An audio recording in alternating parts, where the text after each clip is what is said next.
and or streaming at the moment. We technically don't need to watch this. No. I don't know where the controller went.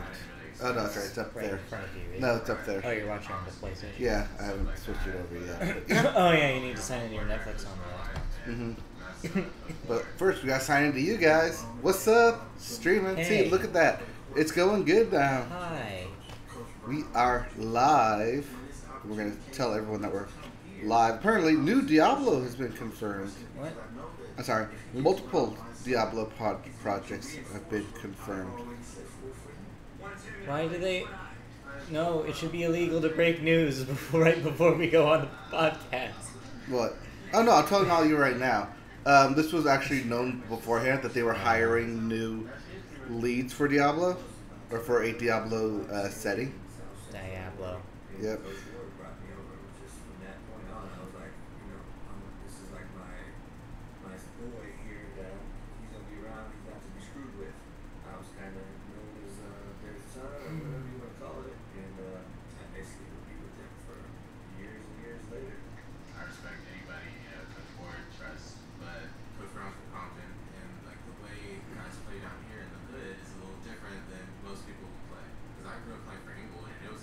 Inglewood. That very same. Yeah, yes, it actually started in Compton. Probably the first episode there. Alright, so that's good. That's live. That's for you. Okay. We're going. Let me do mute this real Yeah, quick mute that. here. Find something else to put on. We're good to go.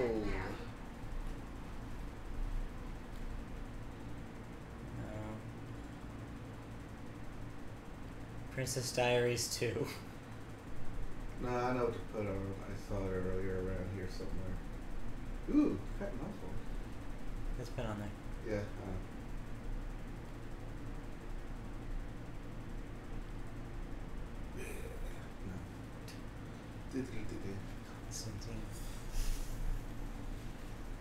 Oh, that's the other one. Where was it? Okay, so we can get started here.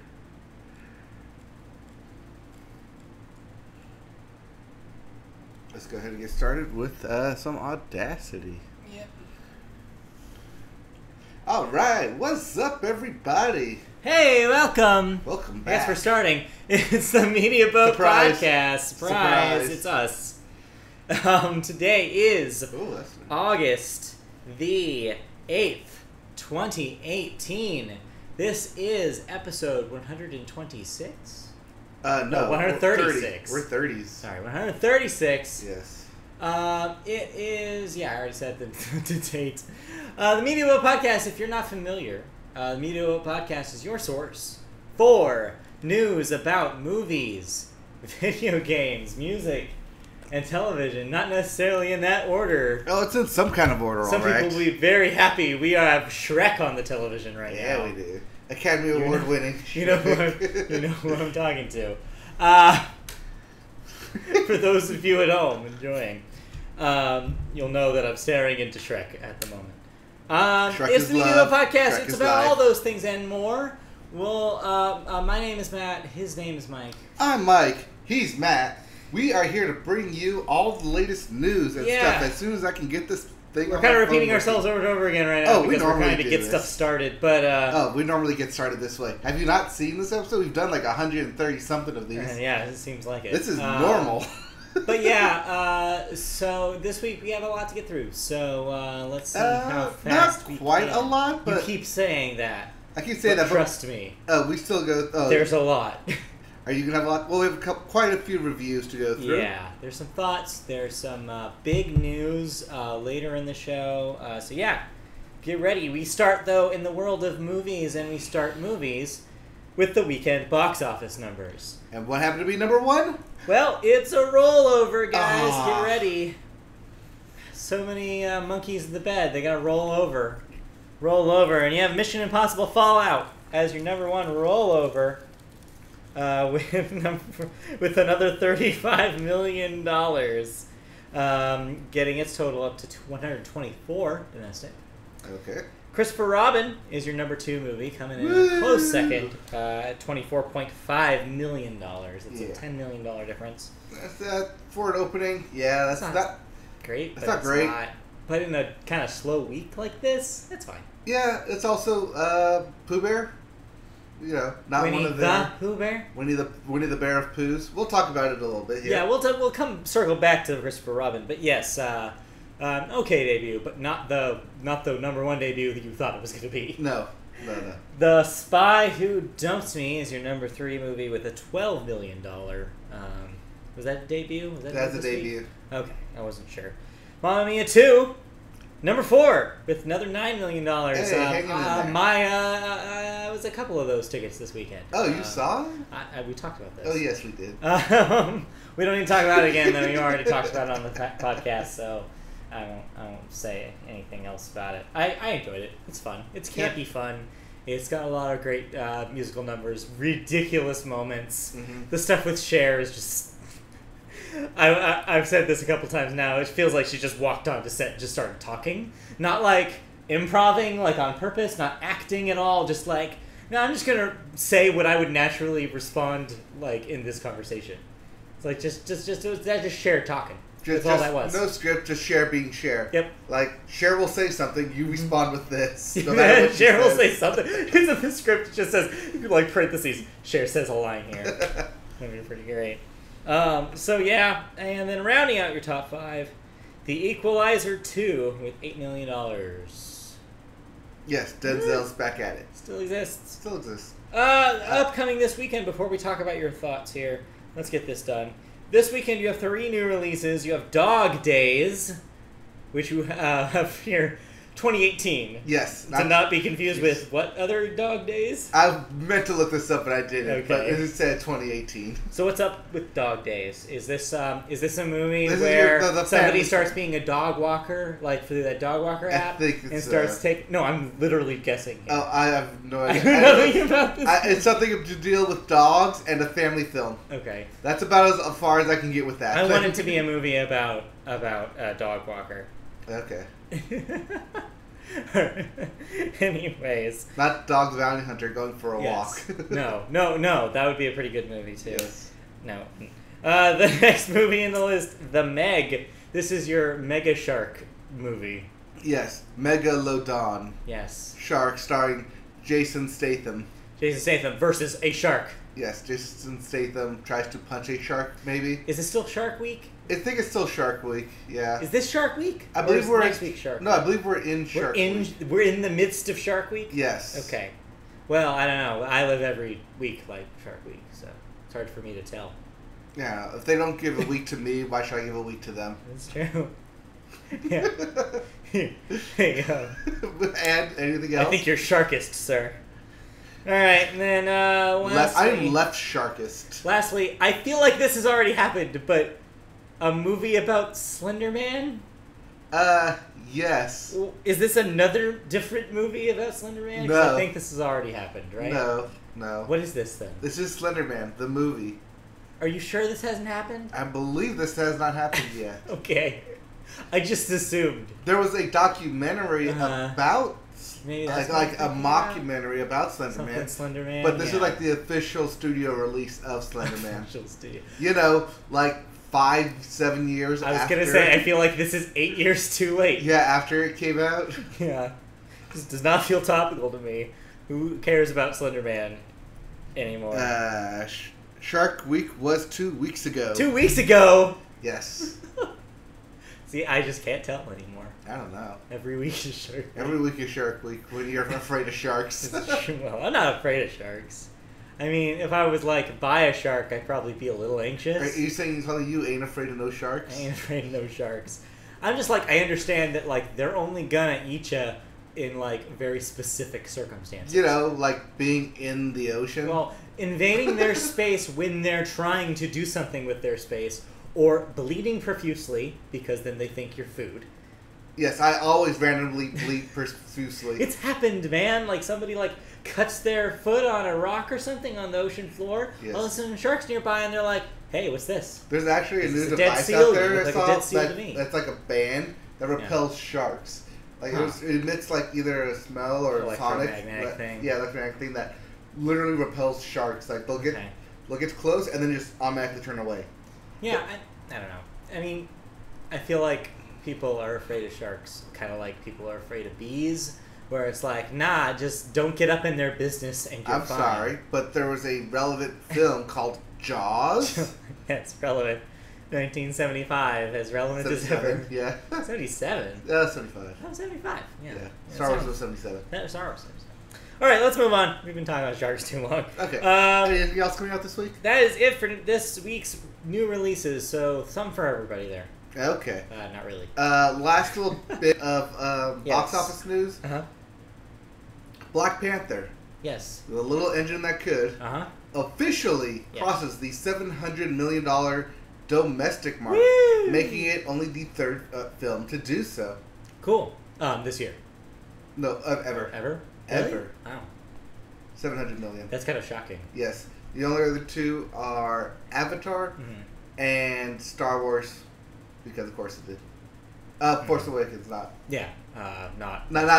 Last or, Jedi didn't quite Not get Last there. Jedi or New Hope. Yeah. The new Star Wars. New Star Wars. Yes. Was there ever a Jaws-like movie about bees? Yes, I believe it was called The Witcher, No. starring Nicolas Cage. That movie's not about bees. The- In fact, that scene is not even in the actual theatrical release of that movie. It's a deleted scene, but it's amazing. And if you don't know what we're talking about, please do yourself a favor and Google Nicolas Cage bees. You will not be disappointed. And you will not be disappointed. That being said, yes, I do Oh remember God, a the film bees. about bees. Yeah, I don't know if there hasn't been though. We should write that. No, there has been. It invaded a house Uh-huh. and they had to burn it down, and like a guy had to. A specific scene I remember is the guy had to get in the bathtub, Okay. fill it with water, and using a straw, breathe because the bees wouldn't go in the water. The to bees sting wouldn't them. go in the water. They don't go in the water. Yeah, I think like then the dad comes in to rescue and he sees like all these dead bees in the water with his son, like with a straw, a single straw, What the hell is trying this to movie? survive. You need to find this movie. I don't understand what that is. That sounds amazing. Yeah, I'll find it. Find that movie. Yes. All right, let's move on. Okay, let's move on. So you saw some movies, I saw some movies. presumably. I mean, I never have to. I don't know this. I just assume you've always seen movies. What'd you see? Oh, I This? put them down there. They are. Yes, Yeah. they are. Yes, they are. So you saw a couple movies. One not on this chart, but so you start with the one that is. So you saw Christopher Robin. I saw Christopher Robin, and right after they got out of the theater, I texted my mom. Yeah. Literally texted my mom saying, have to see "You this have to movie?" see this movie." Did you- Funny enough, she was actually on her way to go see it that afternoon. Oh, there you go. Yeah. Yeah. So, it's a good movie. It's Okay. fun. It's very anti-capitalistic, and I'm Interesting. a feeling that some media Wait, like out there. how so? Is like Winnie the Pooh out like expelling Marxist thought? What's going on here? Kind of. It's the. Yeah, I do have to see this movie. It's Pooh Bear basically like do nothing becomes nothing to get somewhere, or something like that. like, is he criticizing the laziness of like big business owners? You would- Is that what's going on? No, not laziness, but the overworking. Oh. Because Christopher Robin works for a suitcase company Oh, got who it. wants Okay. him to work the weekend instead of going on holiday with his family. Oh, and he doesn't. So Pooh is trying to say no, he doesn't have life. He doesn't Yes. have time to live his life. Yes, and there's a scene in there where Chris Robin's like this suitcase has my important things as he leaves the 100-acre woods, and so Pooh Bear goes, "Well, we filled it with the important things, Aww. being of like Like all memorabilia stuffed from animals. memorabilia Oh. from 100-acre woods, like a weather vane, some Aw. acorns, poo sticks." It said, the papers he needs for the presentation. Yeah, get those poo sticks out of there. You know, you're Yeah. just gonna stink up that briefcase. But yeah, I could Disgusting. easily see. I don't know why media hasn't jumped on this because it's very much like that. But that being said, I think what you're describing is actually way more subtle than what I had in mind. yeah, it probably is. Like I was thinking, like, what is like Winnie the Pooh gonna start a union? Like, No, it's Winnie the Pooh basically telling Christopher Robin you don't need to work that hard.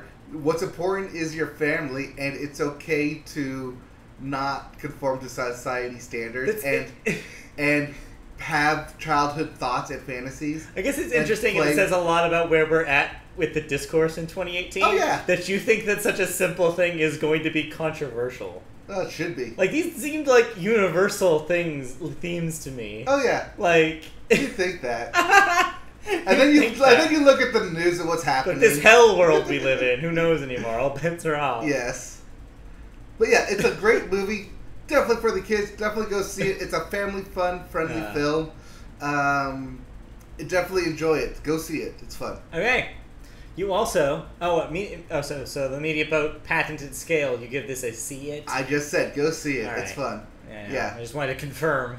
Oh, because you have to ask. We have to apply science to this. Yes, we have to apply our critically based criteria against this. You have to be legitimate, man. Yes, it's a nice film. It's a fun film. Speaking you of won't be legitimate, disappointed with it. You also saw what may be a legitimate contender in the award season at the end of this year. And I hope it is. All right, so tell me about 8th grade. It was sucked for me. I was gonna say it was around 2004, and it was probably a dark time, right? Listening to some Green Day, some Evanescence, some Linkin Park. How'd you do? Some AFI. How'd you do in pre-algebra? How was pre-algebra for you? I actually went to Algebra 2. Oh, fancy. All right. You were a smart kid. I took 2 years of pre-algebra. I took it 7th grade. Didn't pass. Took it 8th grade. Passed. It's me and math, guys. No, sorry. Tell me about 8th grade of the movie. Is it new math? Yeah, it was old math. It was old status math. We didn't have new math when I was in 8th grade. You don't get... Okay, yeah. I don't know what you're talking about. Oh, no, see, okay, so the reason I made that joke, I want to play the reference, is because Bo Burnham, director of 8th grade... Right, yes, 8th grade the movie, that's what we're talking about. 8th grade movie director, Bo Burnham, has a song called New Math. Oh, I had no idea. I have no idea. And so, let me preface by saying, I like Bo Burnham as a comedian. Okay. As a writer. I've seen his stuff on Netflix. I had a CD of him before that. I watched stuff on YouTube, like, years ago. God, years ago. Back when I was like in 8th grade. 8th grade. Weird. No, because YouTube wasn't that out. Yeah, you were like a year or two out. Yeah. YouTube. So mid high school. So yeah. Mid high school, YouTube Bo Burnham. But yeah, so prefacing, I like Bo Burnham stuff, so I was excited to see this film. I was even more excited to see that it was being critically praised by everyone, getting high scores on Rotten Tomatoes, and basically being one of these like you have to see it films. So my expectations were way up here. Easy to say going into it. Uh-huh. After seeing the film, it's right up here. Yeah. All right. It's as good as everyone is saying it is. It's exactly what the feel of 8th grade is, and I think it goes not just for my experiences, but for a general consensus of everyone's experience that 8th grade is very awkward time because you have people discovering their bodies, you have people trying to make friends, trying to make everlasting friends, graduating into high school where you eventually I believe find the term yourself. was promoting. Promoting? I don't promote myself. That's what we called it. Oh. It wasn't graduating. The 8th grade promotion? That was what the ceremony was called. I believe mine was 2. Yeah, it was the 8th grade promotion. Yeah, I believe you're right. They are called promotions. So dumb. Anyways. But yeah. Capitalistic society. It's awkward. Yeah, exactly. Yeah, it's 8th grade's awkward. It's 8th grade is a weird time. I don't know if it's as awkward as 7th grade. I feel like 7th grade's a little bit more awkward. But yeah, 8th grade's pretty still awkward. It is, but especially since, you have that sharp transition from 8th grade to high school where you go from the big fish in the small pond to immediately to the small fish in the biggest pond you've ever seen. Right. Up to that point. Right. It's very intimidating. Especially if you have like an 800-person class in a 3,200 school. Right. If there's thousands of people involved, it's a lot. Yeah, it's easy to feel like you're just going to get lost and like you're not doing what you're thought you do, or like your friends aren't your friends. Yeah. It actually, because the premise of 8th grade is that it encompasses the last week of 8th grade. Okay. And it goes through a one of the scenes of the transition period where the middle schoolers go into high school and like shadow a high schooler for a day. And it's like everyone there is like so nice and so open and so like sure of themselves. Yeah. Compared to 8th grade, where you're still being judged by everyone. You feel like everyone's constantly judging you. Was it commencement? I just, it's a gotta yeah. like maybe commencement was the word. No, it's promotion. I think they use promotion. Commencement is commencement a college thing. Yeah, maybe that's the college one. I don't know. Yeah, they're all probably interchangeable. Right. But anyways, they all get the same thing across. But anyways, yes. So what's this movie specifically about? Specifically about the last days of 8th grade. I mean, and like beyond that, like who's the character? The main character. Yeah. Elsie Fisher. Okay. She's funny enough. When they cast the film, everyone is in the exact grade that they're in. Oh, that's good. That's nice. Okay. So you have actual age 8th graders. Appropriate. You don't have 20-somethings playing high schoolers. No, you have eighth graders. You have an actual 8th grader playing someone in 8th grade. That's good. And then people in high school playing high school. Okay, good. Yeah. And principals and teachers making youthful jokes. Yeah. You know, to be hip with the students, and it's cringy like that. Real quick, yeah. I have one question. So the only negative thing I've heard partially brought up about this movie, and I don't think this person's seen the movie, and I haven't seen the movie, so I don't know. Okay. But maybe you can offer some insight here. Somebody pointed out that they weren't super thrilled about the fact that this story about a young woman was written and directed by a old man. Like, what? Like, does he treat the character like respectfully? Is there anything you think that would have been gained if this had been written from a female perspective, or do you think that it doesn't matter for the story being told? For the story being told, it doesn't really matter. It doesn't necessarily circle around her specifically being a girl in 8th grade, or does it? It does at a certain point.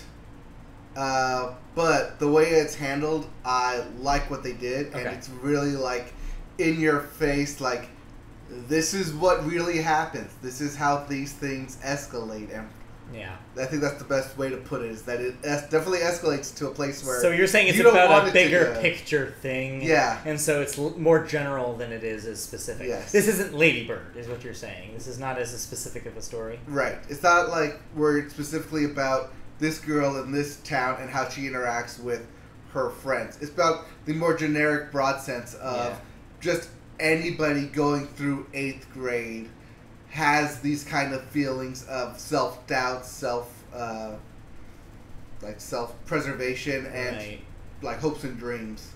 Which is funny because what this film does well is that it sets it up to chapters, because she does like these YouTube vlog style stuff where it does like beep, beep, beep, record. Mm-hmm. It kind of is an audio cue that I found really helpful. That's like, okay, new chapter. Like, this is what this is actually going to be about. This is what this is going to be about. This is what this is going to be about.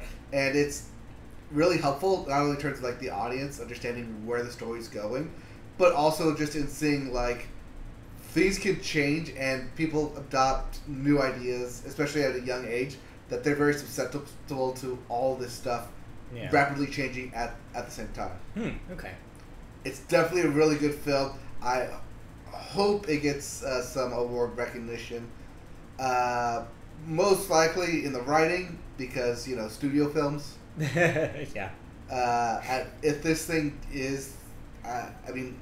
this may be like one of my films at the end of the year. It's that good. Maybe. I mean, it is fairly early. I mean, it's crazy to say that we are over halfway through the year. But... yeah. And we'll get to something surrounding this in just a second here for our first story here. But yeah, we're not quite in award season yet, whatever that may mean in the future. Right. We're not quite there yet, but this is definitely up there. Not just in terms of like quality and storytelling, but in just the overall feel that you're going into this film and you feel for these characters. You feel like you're in 8th grade with them. Everything is real. Nothing seems very superfluous or out of place. It's very much a matter-of-fact film, day in the life style. Okay. And I really appreciated that. How does this I mean, I hate to compare the two, but they are both kind of coming-of-age movies about young women, but how does this compare to something like Lady Bird? Even though that's a couple years beyond, or like a few years beyond this. Right. So, they're similar in the fact that they're both about young girls who are trying to find not only themselves, but trying to understand where their place is in society or how they want to be perceived in society. But at the same time, this has more of that awkwardness that Napoleon Dynamite kind of edged on. You're not the first person to compare it to Napoleon Dynamite. I had heard that before. Yeah. In fact, somebody was making the argument that this may be pretty divisive in the same way that Napoleon Dynamite was. Probably. Because you either gel to that kind of thing or you're repelled by it. Right. It's either you understand what it is that they're going for and what it is that they're trying to... Yeah. What Bo Burnham was trying to say or trying to convey. Because I know some people who are uncomfortable in awkward situations when they're in movies and TV shows. Yeah. Yeah, I know some people like that. Cringy kind of stuff does not work for everybody. But yeah, that's interesting. Okay. It's definitely a good film. It does get to cringy parts. Yeah. But everyone in the scene is cringing with you. Right. So it's not like you're cringing because like, oh no, please don't do that. It's like you're doing that because they're doing that. It's a self-reflection. Okay. Rather than a, imposition. Hey, well, sounds interesting. I may or may not see it. I don't know if I'm going to be able to see it before it gets out of theaters. Because August, as you know, is very crowded for us. Yes. Starting next weekend. So, so yeah, we'll see. Yes. But yeah, sounds good. It sounds good. Sounds interesting. I mean, it's definitely a good film. Go see it if you can. It did get a wider release, so it should be in your local theater. But yeah, definitely check it out. Right, cool. Well, let's end that then. Those are your new movies, our thoughts about your new movies this week. Now we go into talking about movie news, and we start with news that hit today that, oh man, do we need to talk about this? Okay, so briefly I brought up award season. The nebulous cloud that surrounds the months of, what would you say, September to December?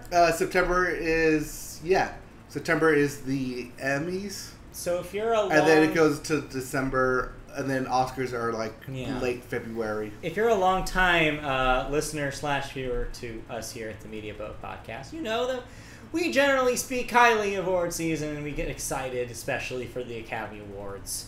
We like things getting rewarded for their quality. And awards are a good way of doing that. It's a good, fun, stupid telecast that's huge and obnoxious, but fun in the way that it tries so hard to be earnest. The thing I love about the Academy Awards is that it, unlike a lot of award shows, up to this point, has not made a whole lot of concessions to to what the networks think that a mainstream audience is. They don't care about going long. They don't care about putting the ridiculous, stupid, boring segments in there, because they are trying to be earnest in awarding this film as art, cinema as a thing, right? As a higher thing. And yeah, obviously there's ways you can poke holes in that, and there's some lies about that. That's not all true. Obviously, yes, movies are fun entertainment just as they are art, and the Academy Awards are kind of a weird celebration of that thing. Mm-hmm. And so that's why I like them. I like them because they're earnest, even though it's stupid. Well, today might have been the death knell for the Academy Awards as I knew them. The Academy announced today that they will be rolling out some changes to the structure of the awards. They will, first up, be hoping to streamline the broadcast of the awards to make sure it stays within a 3-hour time frame. Yeah, that sounds long, but trust me, with 25 award categories, you need that time. It's there's some stupid intro stuff they do, and the occasional let's look at this director for a little bit, or let's honor this person for a little bit. And the musical numbers. The skit interstitials that they do.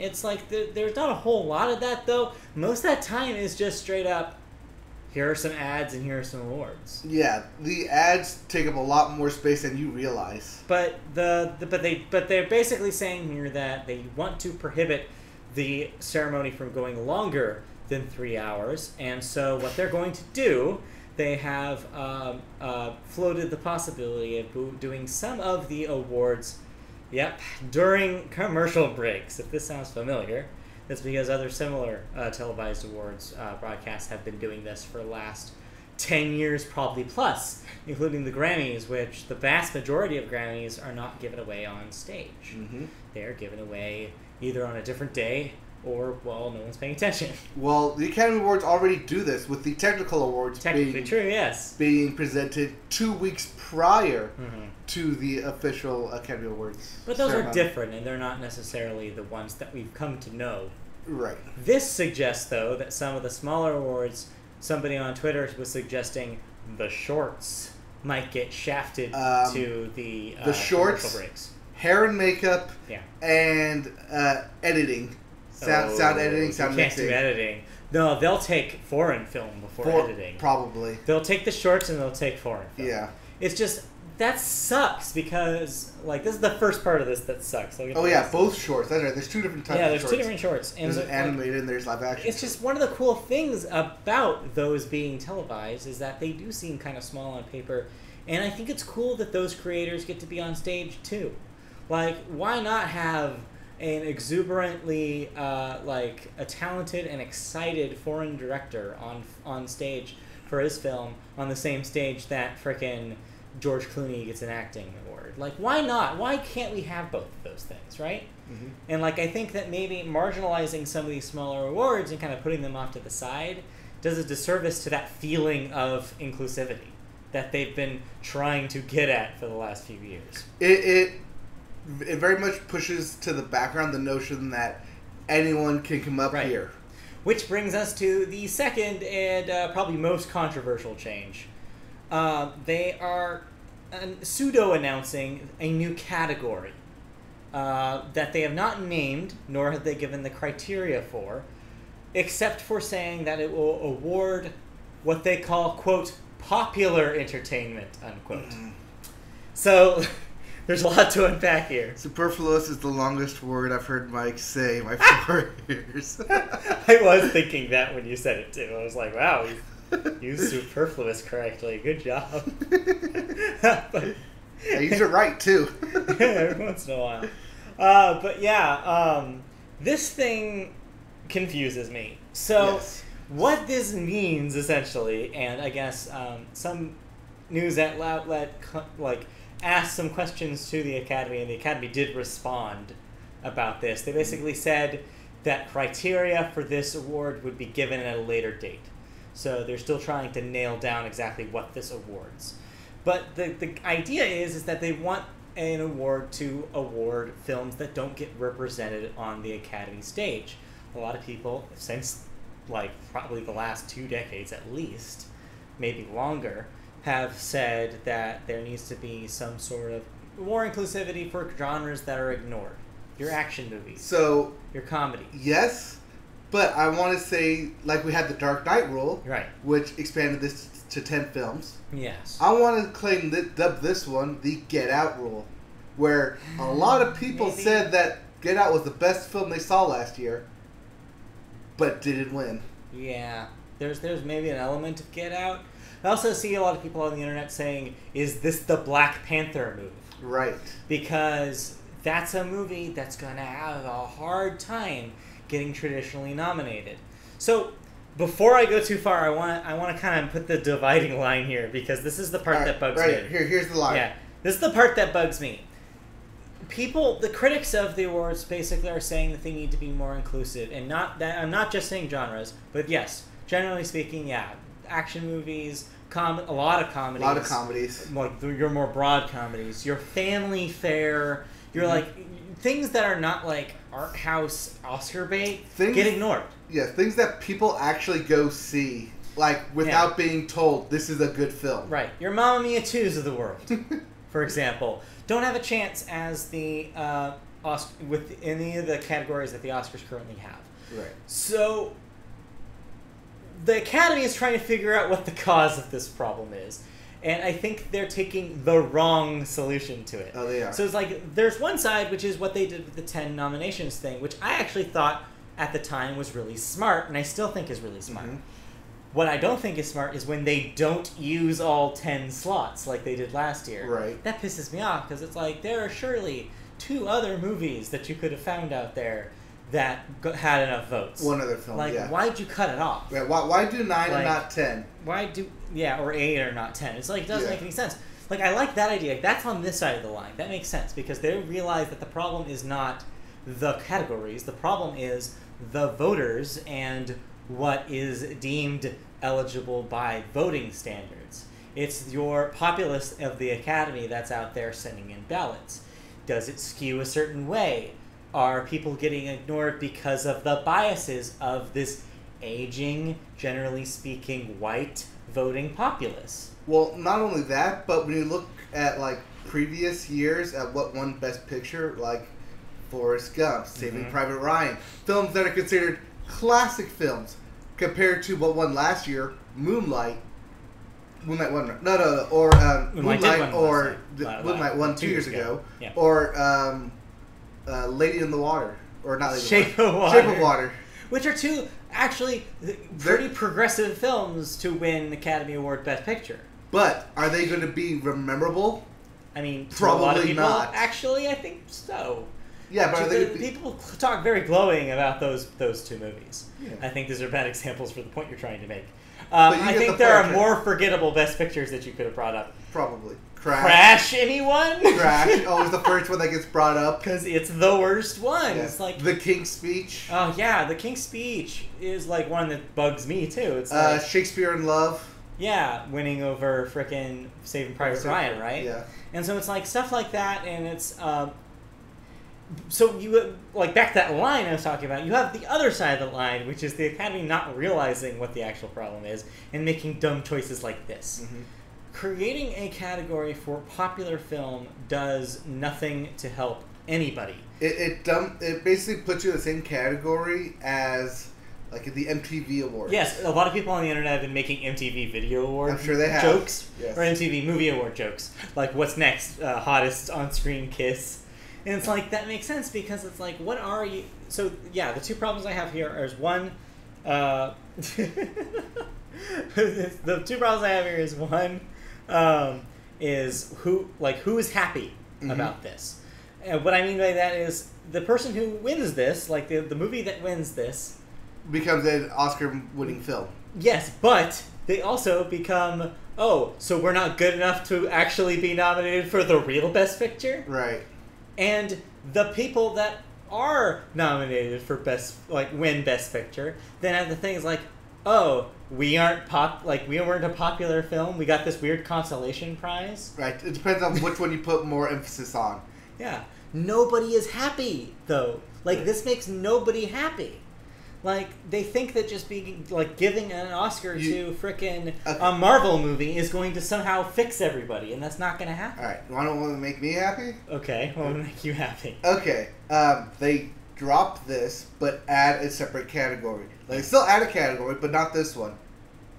They add voiceover work. I mean, yes.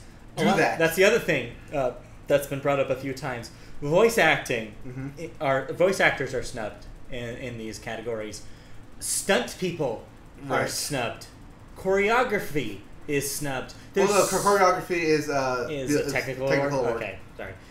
But hey, they could even move some of those to the I know they're trying to make the broadcast shorter, but still, it's like, I don't know. None of this makes any sense to me. It just seems like they learned the wrong lesson and are trying to fix something that doesn't need to be fixed. And that they really just need to either change the voting restrictions or open up Best Picture like it should be more. Open up the other categories more. Open up writing.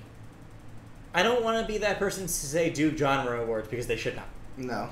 I don't want them to do genre awards. It doesn't have to be genre awards, but... No, but you could open up the parameters. Well, here's the thing, though. If you they have 10 slots. Yeah, use them. Clearly, like, there's going to be, like, 2 or 3 front runners. Use the other 5 of them to do the popular vote instead. It's like, I just don't understand why they went backwards. They did it. They did it successfully the first year they had 10. They had all 10. Up Up was able to got get a in there. nod. Like, they've done it. They've done it correctly. I don't know why they keep, like, stumbling over little things like this. I don't know. It made me mad. The third thing that I left for third that they've changed for the ceremony, I left for third because it's not something that will happen immediately. Right. They said in the year 2020, Oh yeah. they Where will. was it, I this know one? they will move the ceremony up to February. It's traditionally a March In March. ceremony. This will be a early February, first weekend of February. It sounds like.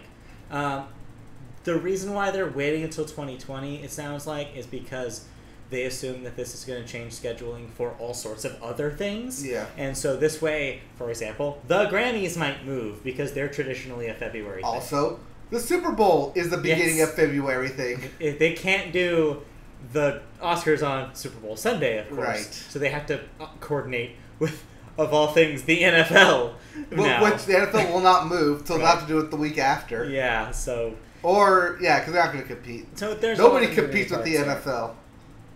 Not So- even God. No, that's a that's something for a different No, I day. think God is competing with the NFL by giving all these players concussions. But that's a different story. Ooh, that's a dark one. That's a dark one.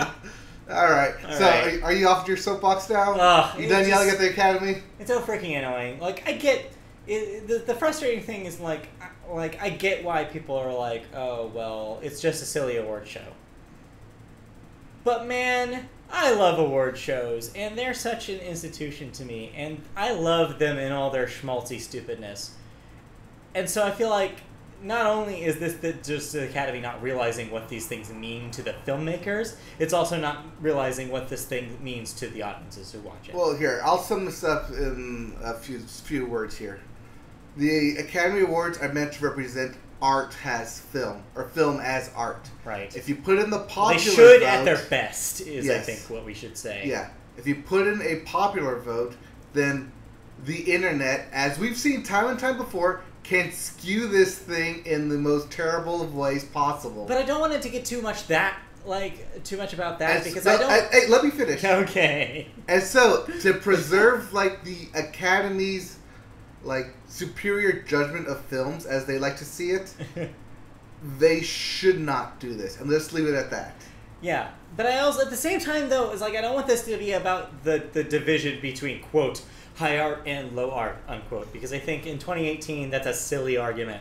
I think everything is everything at this point. Like, All right. You can enjoy the same thing in like this, to both of those things in the same package at this point. In fact, I prefer to. I think the best things are combinations of those things. Yeah.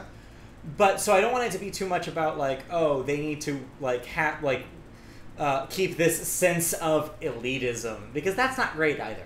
Well, that's why whenever I do my vote thing, it's always, what film would I watch again? Yeah. And I always right. have two different categories: the sequels and repeats or reboots, because there's a lot of them, Yeah. and then the original category, Yeah. because there's a lot of them. I guess to summarize what I'm trying to say is, I'm not saying popular films should not be recognized. I'm saying that creating a popular category and separating them from a literal category that's called Best Picture Yeah. is the wrong way to do that. All right. It's sending the exact opposite So, message. question from the fans. Okay. Question from the chat room. Question. All right. The real question is, what is the front runner for Best Picture so far? I don't think we can answer that yet. Really? I don't think it's come out. The front runner has Yeah. already come out because it's a front runner. You think so? I don't think so. Why? What film do you think is the front runner? What I'm saying is I don't think the front runner has come out yet. Well, no. At this point in time, the Oscars are to be listed right now. Oh, you're saying if they did it now. Yes. Who's the front runner to win? God,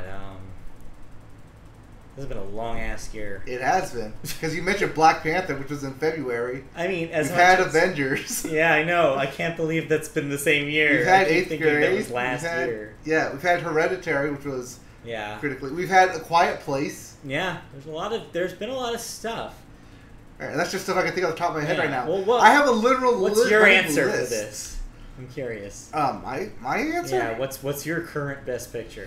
Like, okay, like, for me personally, the film I would want to watch again is Avengers is Infinity War. Really? Yeah, Okay. I'd want to watch that one again. Out of every film that's come out, it's the one that's giving me the most fun out of the film, watching it, and the one that's giving me the most entertainment out of it. The one that I would and have paid to see again. You know, but like in terms of like Oscar-winning Best Picture, which is something like completely separate criteria are going for. Yeah. I have seen quite a bit of independent films. It's not Mamma Mia 2. No. I don't know. It's some people's Best Picture. I know it's not going to win. It's not going to be anywhere near it. But I want to say the Mr. Rogers documentary. I could see that being nominated for documentary. Yeah. Won't You Be My Neighbor? Just because I walked out of that film with like such a positive and happy feeling that you don't really get in a lot of films. I think that one. I'd put that one as a front runner. Well, regardless, I think it's a little too early. Oh, yeah. And yeah, all of this is just, it's a complicated issue because I feel like everybody's going to have different opinions about exactly how they want this to shake out or how they think this should shake out and what the Oscars mean and like what they should mean. It's like, it's got such a complicated maze. Yeah. So I also got to look at like how many films I've seen over the year so far. So I'm hitting like 40, close to it. So yeah, we'll probably return to this this story once the Academy actually. All right, you done with your soapbox? We got more movie news to go through here. I know. I'm just saying, like we'll catch back into this once the Academy actually elaborates. Yeah. Because it'll be really interesting what the criteria for this will be. But yeah. All right. So let's move on then. All right. I think Matt's done talking about this. No, I probably have more. Okay, well, if you want to hear more about Matt talk about the Academy Awards and his opinions, you can donate to us at Patreon, and we'll create an episode just for you about the Academy Awards, what we think, what should win, and everything leading up to it. Something like that. Yeah. But let's move on for now. First up. Hey, I'm trying to plug here. Trying.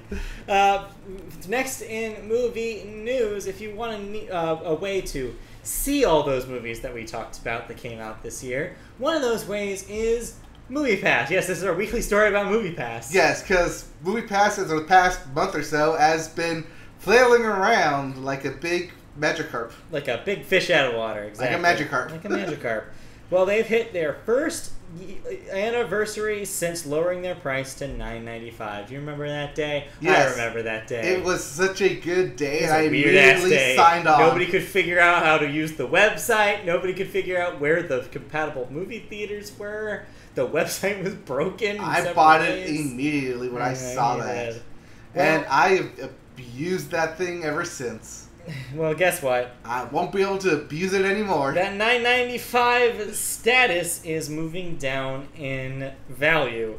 It will now only limit customers to 3 movies every month. This is still the $9.95 tier. Mm-hmm. You will be given up to a $5 discount to any additional movie tickets purchased, though, which is kind of nice. That new policy is in lieu of the other recently announced changes to the app, as well as their stock dropping to a whole quarter per share. Yes, this does include that they will be getting rid of surge pricing. Right. But they will still have the limited theater and limited movie times available. They basically have the rights to tell you to what movies not to see. Yeah. Like they can turn off a movie if they want, as has been recently shown. Yes. They're completely up to their discretion. I'm sure in the EULA that you all checked through really quickly, sure. It's probably said something about how they have the right to change that term anytime. Yep. And they have. They have been changing those terms quite frequently the past month, which is why we keep on reporting it. So I'm curious, as a MoviePass user, do you think that $9.95 is still a good deal for what this is now? For what I use it for, yes and no. So, the reason I put that is because the aggregate data that MoviePass has collected states that for them, the average movie-going customer, basically 85% of their base, only sees about 3 movies a month. Mm-hmm. And I think that's true for most months, not including the summer movie season where we have a new release literally every week, and sometimes multiple releases every week. Right. 3 is a good number because, that's at least once a week almost. Yes, it's at least once a week. I can see why they would do that, but for me and the amount of films that I see, it's not.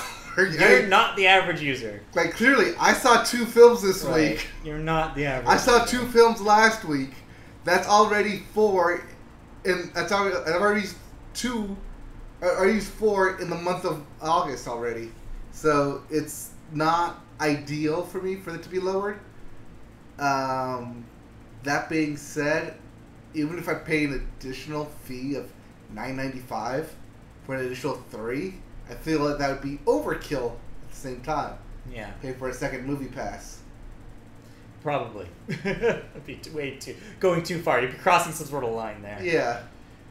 But yeah, so I can see why they would do it. I think that it's a smart move for them. That yeah. 3, even if they did once a week, 4. Like I think that, or just screw a number. Just say once a week resets at Thursday, so that way people can see the new releases on Thursday. That like Wednesday midnight, Thursday rollover. That it resets your weekly counter. Then I think, that would work a lot better than just limiting you to 3. Because while we will be coming up in some non-busy months, like once award season comes around, you want to see all 10 films. Right, you won't be able to. You won't be able to with this. At least not this version. Who knows what it'll be when December comes around, though. If it will even still be around. Yeah.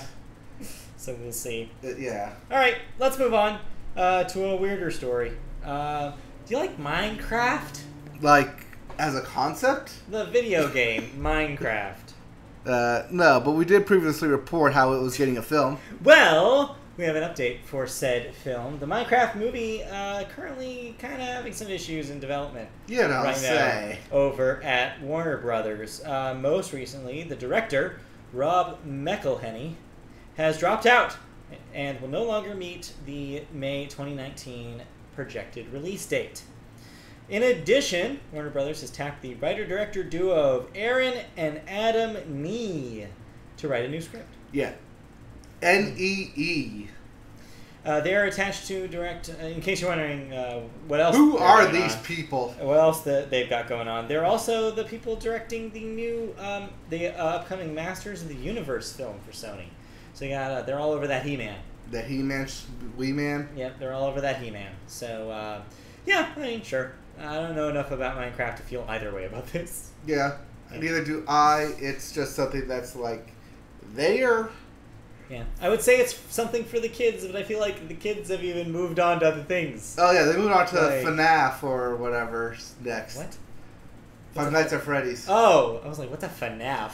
FNAF, Five Nights at Freddy's. Yeah. Or, like, Rocket League or Overwatch. Fortnite. That's the thing. Yeah. That they're all obsessed with. It's like all the kids nowadays. They're shooting musicalies and they're playing Fortnite. Yep. And they're doing the floss. That's the backpack kid dance. It's called the floss. That's the floss? Yeah.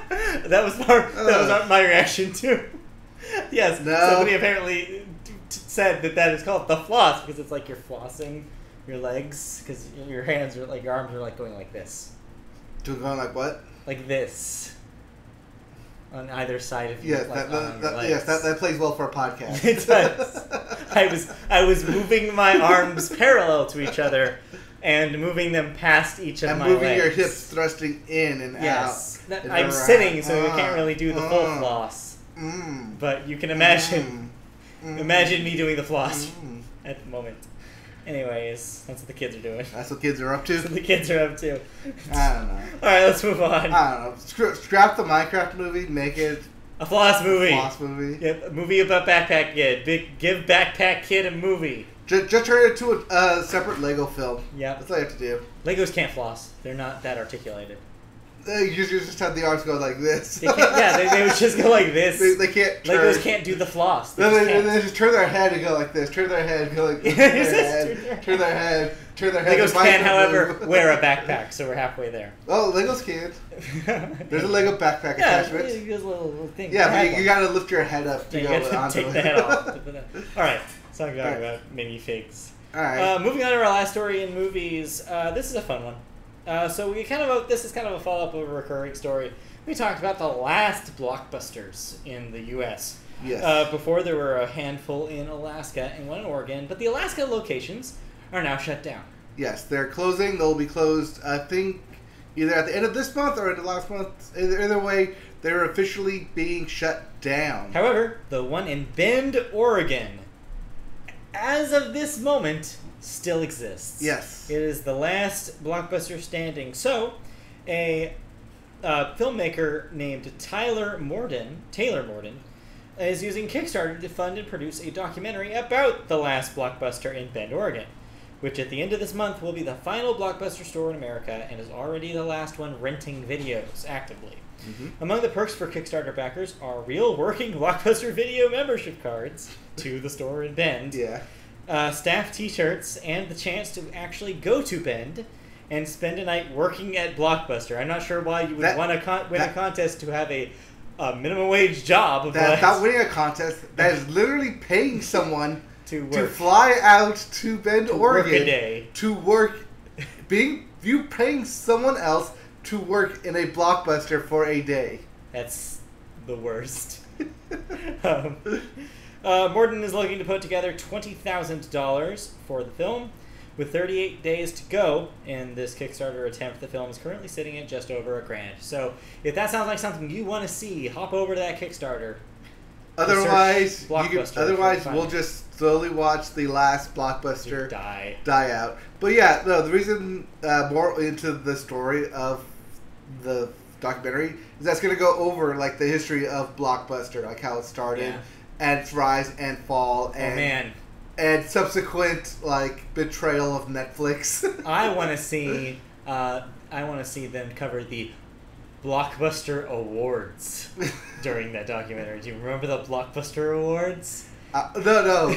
The Blockbuster streaming. Ugh, that was short-lived. Yes. Or the whole fiasco about the, quote, no late fees, unquote. Yes, no late fees. I just remember... So many Blockbuster memories. What's your favorite Blockbuster memory? The one where the Blockbuster closed down and they replaced it with a Hollywood Video. Aw, that's sad. They never replaced our Blockbuster. Our Blockbuster was good until it shut down. It was always a Blockbuster, and it became a pet store. It's a pet store now. But my Blockbuster memory that sticks in my head is at one point I had convinced my dad to let me rent a Game Boy Advance in 2001. Right after it came out. Yeah. I rented a Game Boy Advance. I have no idea how much that cost. Right. I'm sure it was ridiculous. Yeah. But I had it for a week, and I remember I played a lot of Super Mario Advance on that thing. Yeah. A lot of Toad screaming out of my little 10 GBA speaker. All right. So like that. It was terrible. That game's terrible. But yeah, that's my Blockbuster memory. No, I don't. We never really had a Blockbuster memory. So ours was a Hollywood Video. Yeah. But yeah. I do have one memory of it though. Okay. We went to return a video game that we had rented. I believe it was. It was Madden, like one of the early like Madden games. We had rented, but in my rush to return it, I accidentally put in the wrong disc. Oh no! And sent that back. Would you return your copy of like Kingdom Hearts? No, this was before. That's PlayStation 1 era. Oh wow! Okay. So I want to say it was my copy of either Tarzan or Bug's Life. Oh my god! I rented the N64 version of Tarzan all the time. And so I mistakenly returned that and kept the copy of Madden. Oh my gosh! Do you still have it? No, I don't have it. But that's like the one memory I do have that's of it. That's too funny. That I was looking for it one day, like, oh, we still have this? Are we supposed to return it? And then going through all my games, like, well, what do we not have? Like, clearly everything fits in a disc here. The Tarzan game, all right. Yeah, it's fine. I remember liking the surfing, the one behind sections. Yeah, it was fine. It was okay. It was okay. All right, let's move on. All right. Did you see any other films? I did not see any movies, so we can move out of the movie section. I will be seeing the Spike Lee joint. I mean, I saw Mummy, but I already talked about it. Yeah, I'll be seeing the Spike Lee joint Black Klansman. Okay. On Saturday afternoon. All right. Yes, I had a very vicious argument with someone claiming that Spike Lee never made a film. Wait, he's never made a film? No, he makes joints. That's a... It's a funny joke, but it's a dumber argument. It is. But Spike Lee's never made a film. Oh my god. There's no such thing as a Spike Lee film. It was really funny though when the stand-up that's inside like one of the like stand-up cardboard things. Yeah. That's inside the theater over at the the Tustin Marketplace over here, that one of the quotes on the stand-up for that film refers to it as a film. And I made that joke walking past it. I was like, that's not true. It's a Spike Lee joint. Yeah, it is. Get it wrong. Anyways, all right, that's dumb. Right. Let's move on to something less dumb, which is television and the world of sports. Oh, yeah, because sports aren't dumb, right? No, but of course they are, because the sport we are talking about first is NASCAR. All right, fine. NASCAR's fine. I don't actually think it's dumb. I see why people would like it. Yes. I think I made you watch some NASCAR. It's just not for me. I've seen some NASCAR now. Yeah. It's like, it's fine. I just don't get it, but that's okay. It's not for me.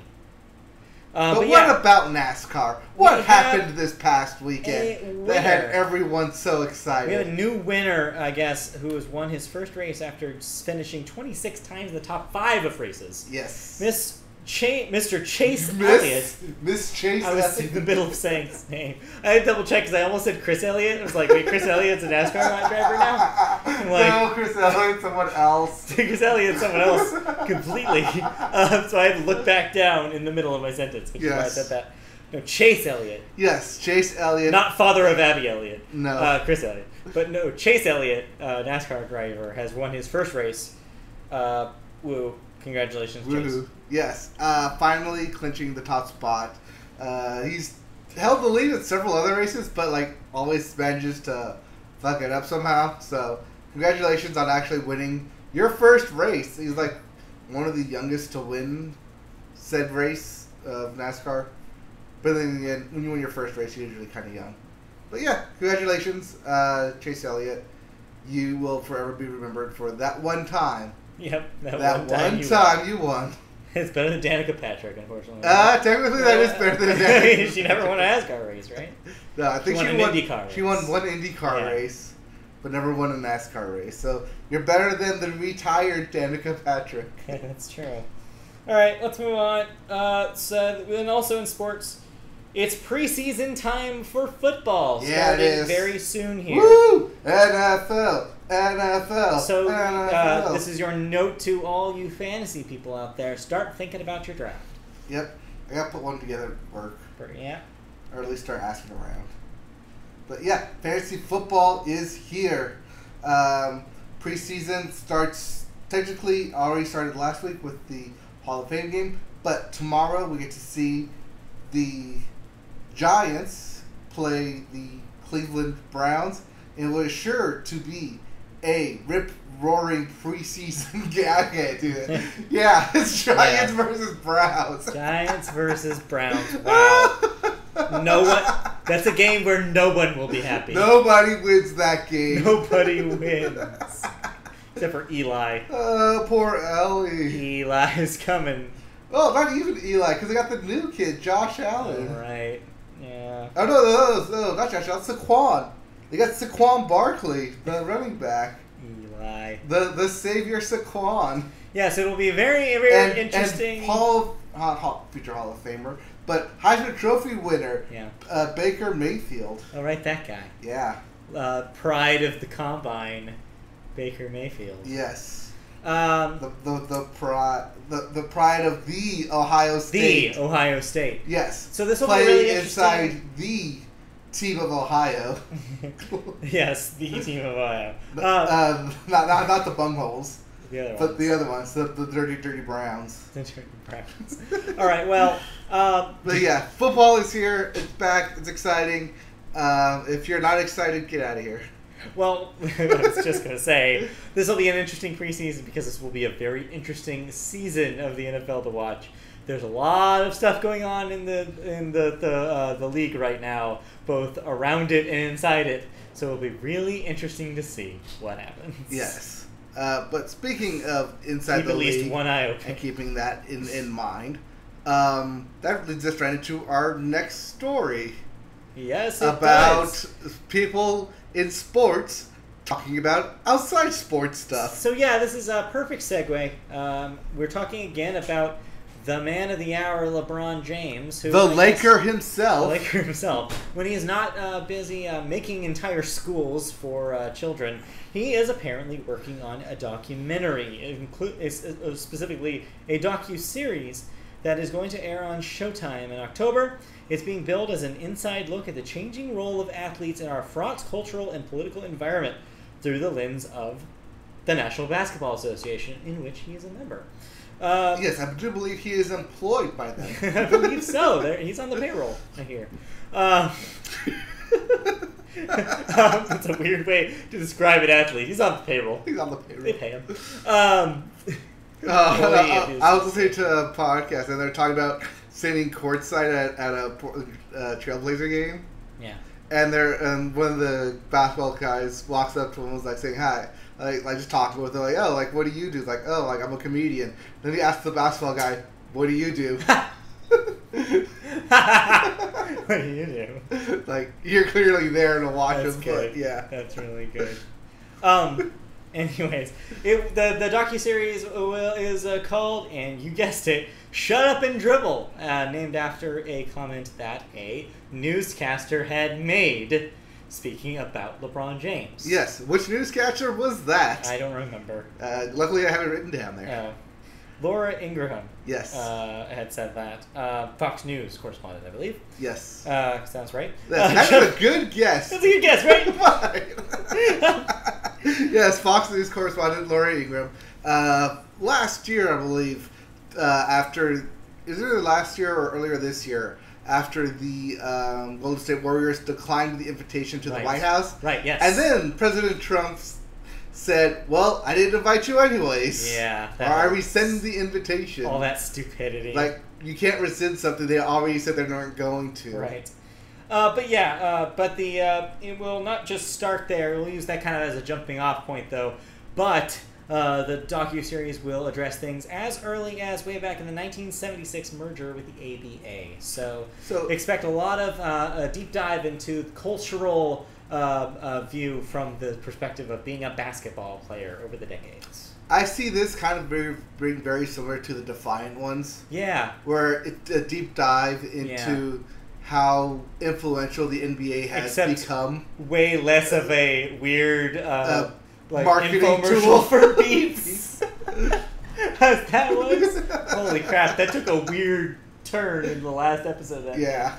But anyways. Hey, have you heard about this thing called Apple Music? It's going to change everything. But that was expected because it opened with... I know. Like, the very first 10 minutes of it was, hey, remember when Jay-Z became a billionaire? Right. Remember this weird YouTube or Vine or whatever the hell that was? Tyrese. Yeah, Tyrese. Blew our special. Anyways, but yeah, this actually sounds pretty cool. But we don't get Showtime, so we'll never see this. Nope. All right, let's move on. This is where the VPNs and the R ratings comes to play. Yeah. Okay. Part. Moving on to our next story. It's our weekly story about Star Wars. Well, it's about Disney. It's about Disney, but it's really about Star Wars. Disney is trying to clean up and get every single piece of the Star Wars puzzle that they could possibly get their hands on. Most recently, last week, we talked about how they're finally getting the distribution rights for Star Wars A New Hope, the 1977 original, after the purchase of Fox and their entertainment assets. It was written in the contract of the original Star Wars that Fox had the rights to distributing that film in perpetuity. Well, there's another piece of Star Wars that they now want their grubby hands on, which is the rights to show the Star Wars films on cable networks. Currently... Well, not just cable networks, but streaming networks more specifically. Sure, yes. But basically all of the above. Yeah. So currently, the rights are with Turner, who has been showing the films on its cable networks, which include TNT and TBS. And they currently have a deal to stream them online as well until 2024. In 2016, Turner paid $275 million for those movies, specifically the ones between 1977 and 2005, but with like an asterisk for later titles, which included they've been showing Force Awakens as well. And I think they're also showing Rogue One. Yeah. When those come out. Yeah, I believe that is correct as well. So Disney is trying to get, I guess, this faster than 2024. They don't want it to last that long. This is probably a gambit so when they launch their streaming service, they can have every Star Wars film. Right. That's exactly what it is. Yeah. Because people want Star Wars. People love Star Wars. I could also see them doing like an afternoon on Disney XD. Yeah. Just toss on Empire for a little bit. You know, I could see them doing that. They could just always just have their own Star Wars channel too. That's not true. only showing the all films, day. but Star Wars Rebels. Star Wars specials that they've aired in the past. Maybe Star that Wars Christmas special that nobody wants to believe exists. Star Wars Clone Wars. Clone Wars, yeah. Now that's coming back. Yep. Not to mention the $100 million produced Jon Favreau series that will take place in the Star Wars universe. So yeah, there would be a reason why they wouldn't want it all. So I guess we'll see if that happens.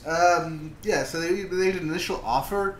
They clearly declined it because, hold out while you can for more money. But yeah, I think eventually they'll cave. Yeah, probably. If they wave enough money in front of them. Yeah. But I could also see them not, and then when they do get the rights back, basically doing another big rolling blockout of saying, if you haven't subscribed yet, we now have Star Wars. We have all the Star Wars. An additional renewal. Hey, remember we have all this stuff, but now we have the exclusive Star Wars catalog of everything Star Wars, and that's a way for marketing to get around that. Should they have to wait? I mean, Disney has enough money to throw at them, basically saying, give me a number. Yeah. But that also will see, be a correlation of TV sales declining, cable declining, and if anyone picks them up. It's weird. I wonder if they'll maybe resent the TV stuff and be like, you can keep the TV stuff until 2024. We don't care. We just want streaming rights. That wouldn't be a surprise. All right, let's move on. Another thing that's changing hands, and has changed hands a few times, is the campy classic television show American Gladiators. I love me some American Gladiators. American Gladiators is ridiculous, and it always seems to come back every 10 years. Yeah, has it been 10 years? It has, in fact. So the classic show, which pits everyday people against buff, quote, athletes, unquote, with stupid names. Yes. That's my favorite part about the American Gladiators. They always have stupid names, like Titan and Atlas and Biff and Werewolf and Husky. Yeah, I don't remember. But, Dragon. It's dumb. Yeah. But yeah, they're always going through obstacle course and beating each other with giant Q-tips and rolling around in balls. I don't know. Yep, a lot of that going on. Yes. Well, there's it's been shopped around again by its owner, MGM. John Ferraro, the producer of the original series, is involved, alongside, get this, Seth Rogen and Evan Goldberg. What? Who are expected to serve as executive producers. I could totally see this something that they got really high and one day and can I remember this? And what happened to this? Seth Rogen was like, "Oh, we have so much money. Let's buy American Gladiators." Yeah, you think that, but they're also producers on serious stuff like Preacher. It's true. So for AMC, so it's hard to be like, oh, this is a one-time thing that we just thought of. Nah, this could be something that Also, I just found out just now I cannot do a Seth Rogen impression. That was terrible. Well, yeah, I was gonna point it out. Anyway. Yeah. But I can't get into the Seth. Nah, the Seth Rogen voice. Can't do it. No, can't do it. Anyways. Just think, if one of you are overweight and smoked so much weed. I'm neither of those things. Allegedly. Because you can be anything you want on a podcast. You can. Well, at least on the air, not while we're streaming. Like you can view us live, 8 o'clock, Wednesdays. For those of you listening, I don't do any drugs. I definitely don't. Moving on. Who knows who's listening? Dude, you don't have time. Neither of us have time for any of that. Right? It's time for drugs. The show, in case you were wondering, I was right, was last revived in 2008. No, good call. 10 years ago, with Hulk Hogan and Layla Ali hosting back in the day. I don't think they're going to get Hulk Hogan back. Yeah, I don't think they will. He has retirement money now. Yeah, has. Let's put it that way. He has money for ripping people off, or for suing people. Yeah. That's what he has. Anyways, let's move on. To our next story about something retro, the Brady Bunch. I love the Brady Bunch. I was actually watching that the other day. It just happened to be on TV. I forget where I was watching it. Probably on like Cozy TV or something. Probably. One of those Decades. Was it on Decades? I don't know. It was the one where Probably. Alice leaves. Okay. Alice leaves, and then the kids go to her in the diner that she's working at, and basically say, "We want you back as our housekeeper." That sounds like a plot. Yep. Well, the iconic house from the series was recently for sale, and now the mysterious winner has been revealed as, well, the network HGTV. Not Lance Bass, as Lance people Bass. have been saying. I wish, right? Discovery CEO David Zaslav said, "I'm excited to share that HGTV is the winning bidder, and it will restore the Brady Bunch home to its 1970s glory as only HGTV can." With asbestos and all. Well, the internet has been having so much fun with asbestos this week. It's the best of asbestos. The asbestos. They're doing as best as they can. As best as they can. Yep, there Right it as is. I'm saying it. There it is. The 2-bedroom, 3-bedroom, and 2,477 square feet home. I wonder what the lot size of that one is. Yeah. Has hit the market for the first time since 1973. That's the last time it was up. The Brady Bunch, for your information, ran from September 1969, nice, to March 1974. Yep. So, There you go. congratulations, HGTV. Can't wait to run your special on building Brady Bunch. Yeah. All right. Actually, that's what it should be called. Building Brady Bunch. That's not bad. BBB. Yep, building Brady Bunch. How they Triple restore B. the house. Get Guy Fieri on it. Go Triple B. Triple B. Triple B. All right. No. Just get Guy Fieri Just- to host it. Yeah, why not, right?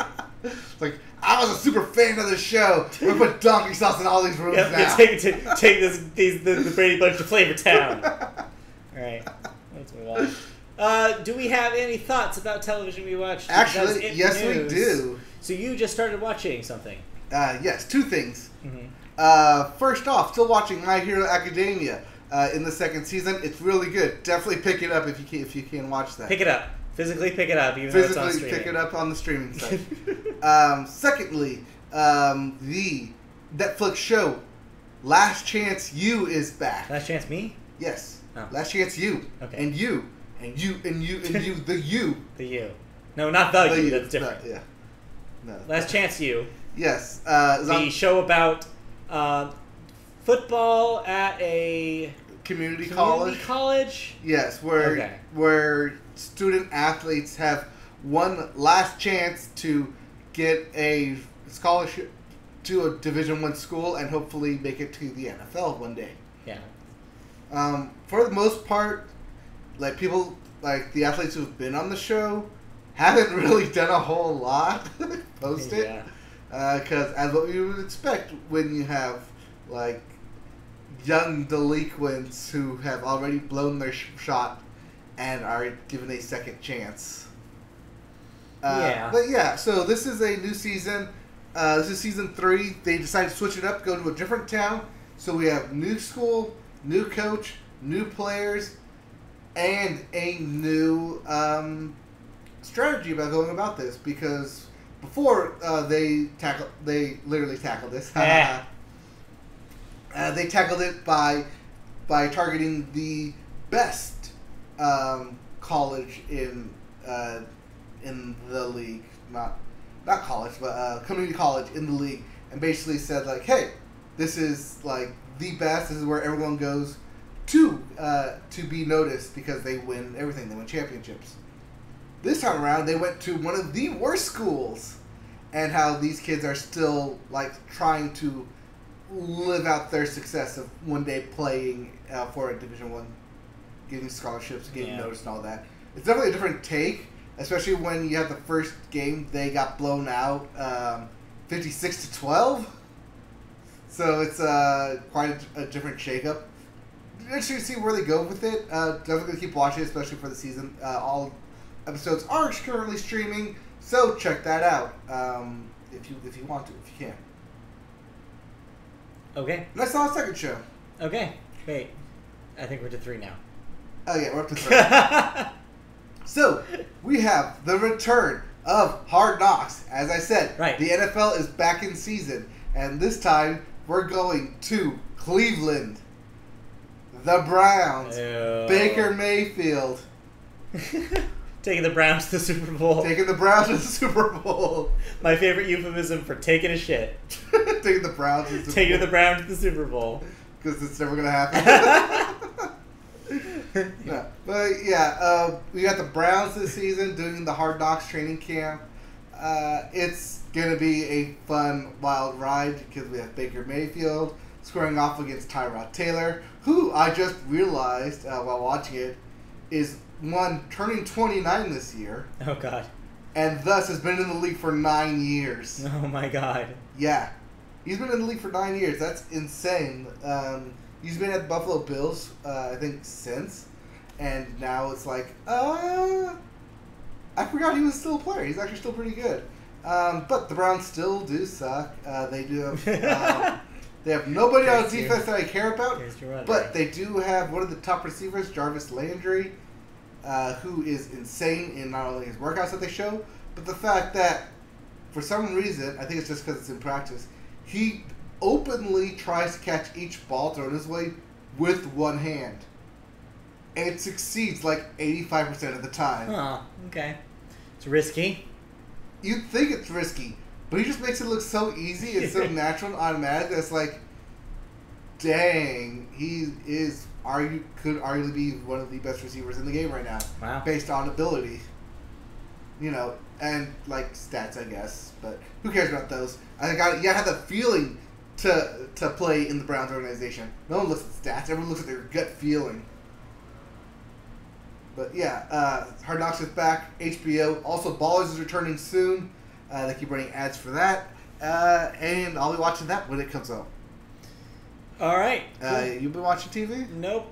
Nope, TV's still out, technically. The TV's still out. Even Jeopardy's in repeats right now, so it's the extra dead zone for us. Yeah. We have nothing. So that's why you have to find all this stuff. Why do you think I've been going to the movies? All these streaming shows. However, that won't be the case for too long because we are just a couple weeks out from Disenchantment, the new Matt Groening animated series, on Netflix. I've heard very, very positive early buzz. I've heard very good things about it too.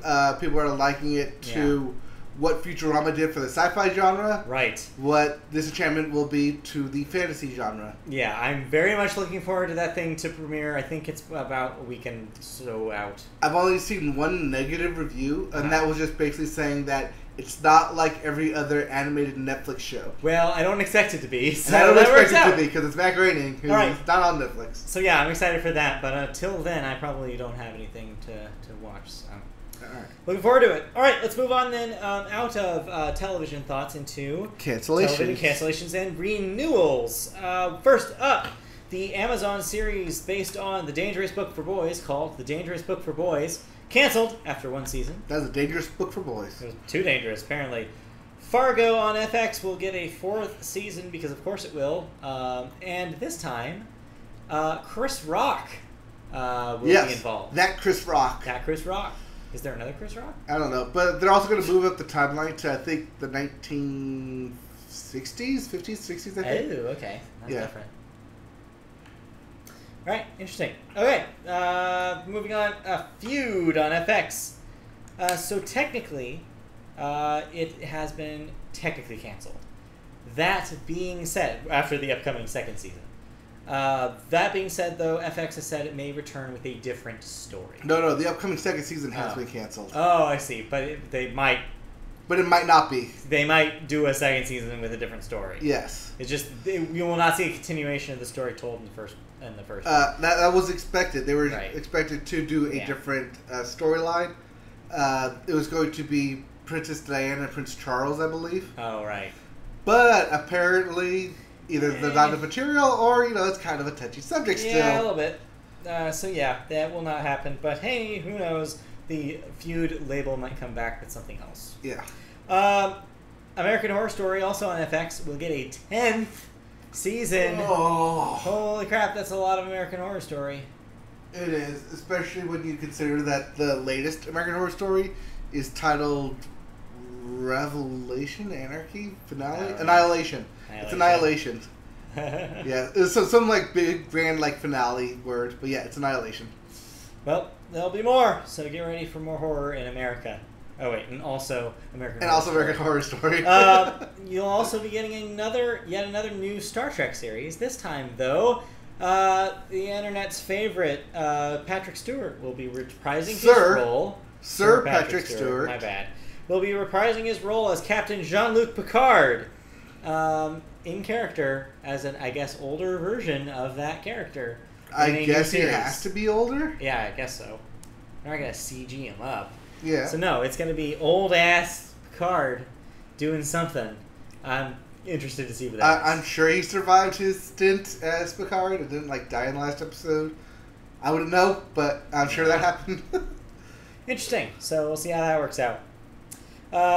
The Chris Gethard Show has been canceled after 3 seasons on True TV. Yes, that's 3 seasons on True TV, yep. But like 7 seasons in total for him on television. Yeah, so we'll just wait until he gets another show. He'll get a deal somewhere. Yes. Have you ever watched any of his shows? I have seen portions of it. It seems fun. It seems crazy and chaotic. Okay. Yeah. I like the guy. He seems to be running the same circles with a lot of bands and artists that I follow. So a lot of bands that I like have been guests on his show. So yeah, he seems like a cool guy. Okay. All right. Moving on from cancellations and renewals into deaths. We have 2 deaths this week. Charlotte Rae, age 92, who is an actress in The Facts of Life, Different Strokes, and 101 Dalmatians. I think that's the series, not animated series. Oh, got it. Yeah.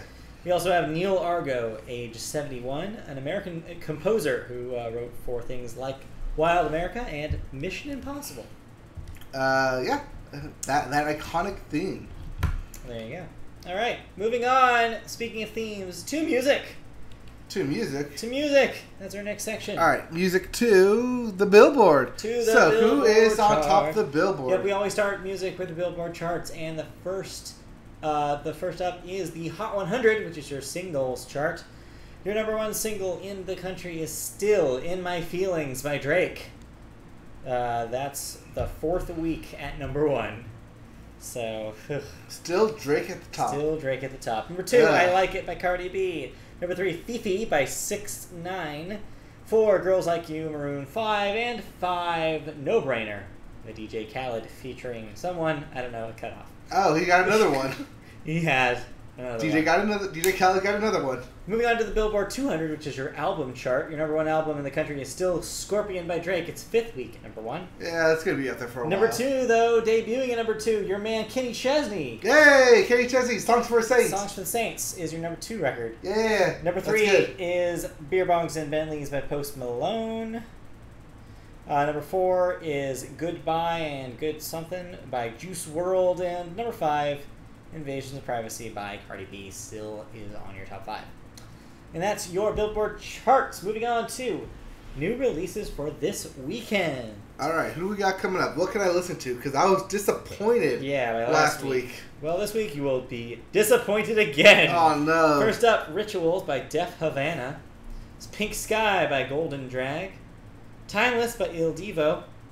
All you moms are probably really excited about that one.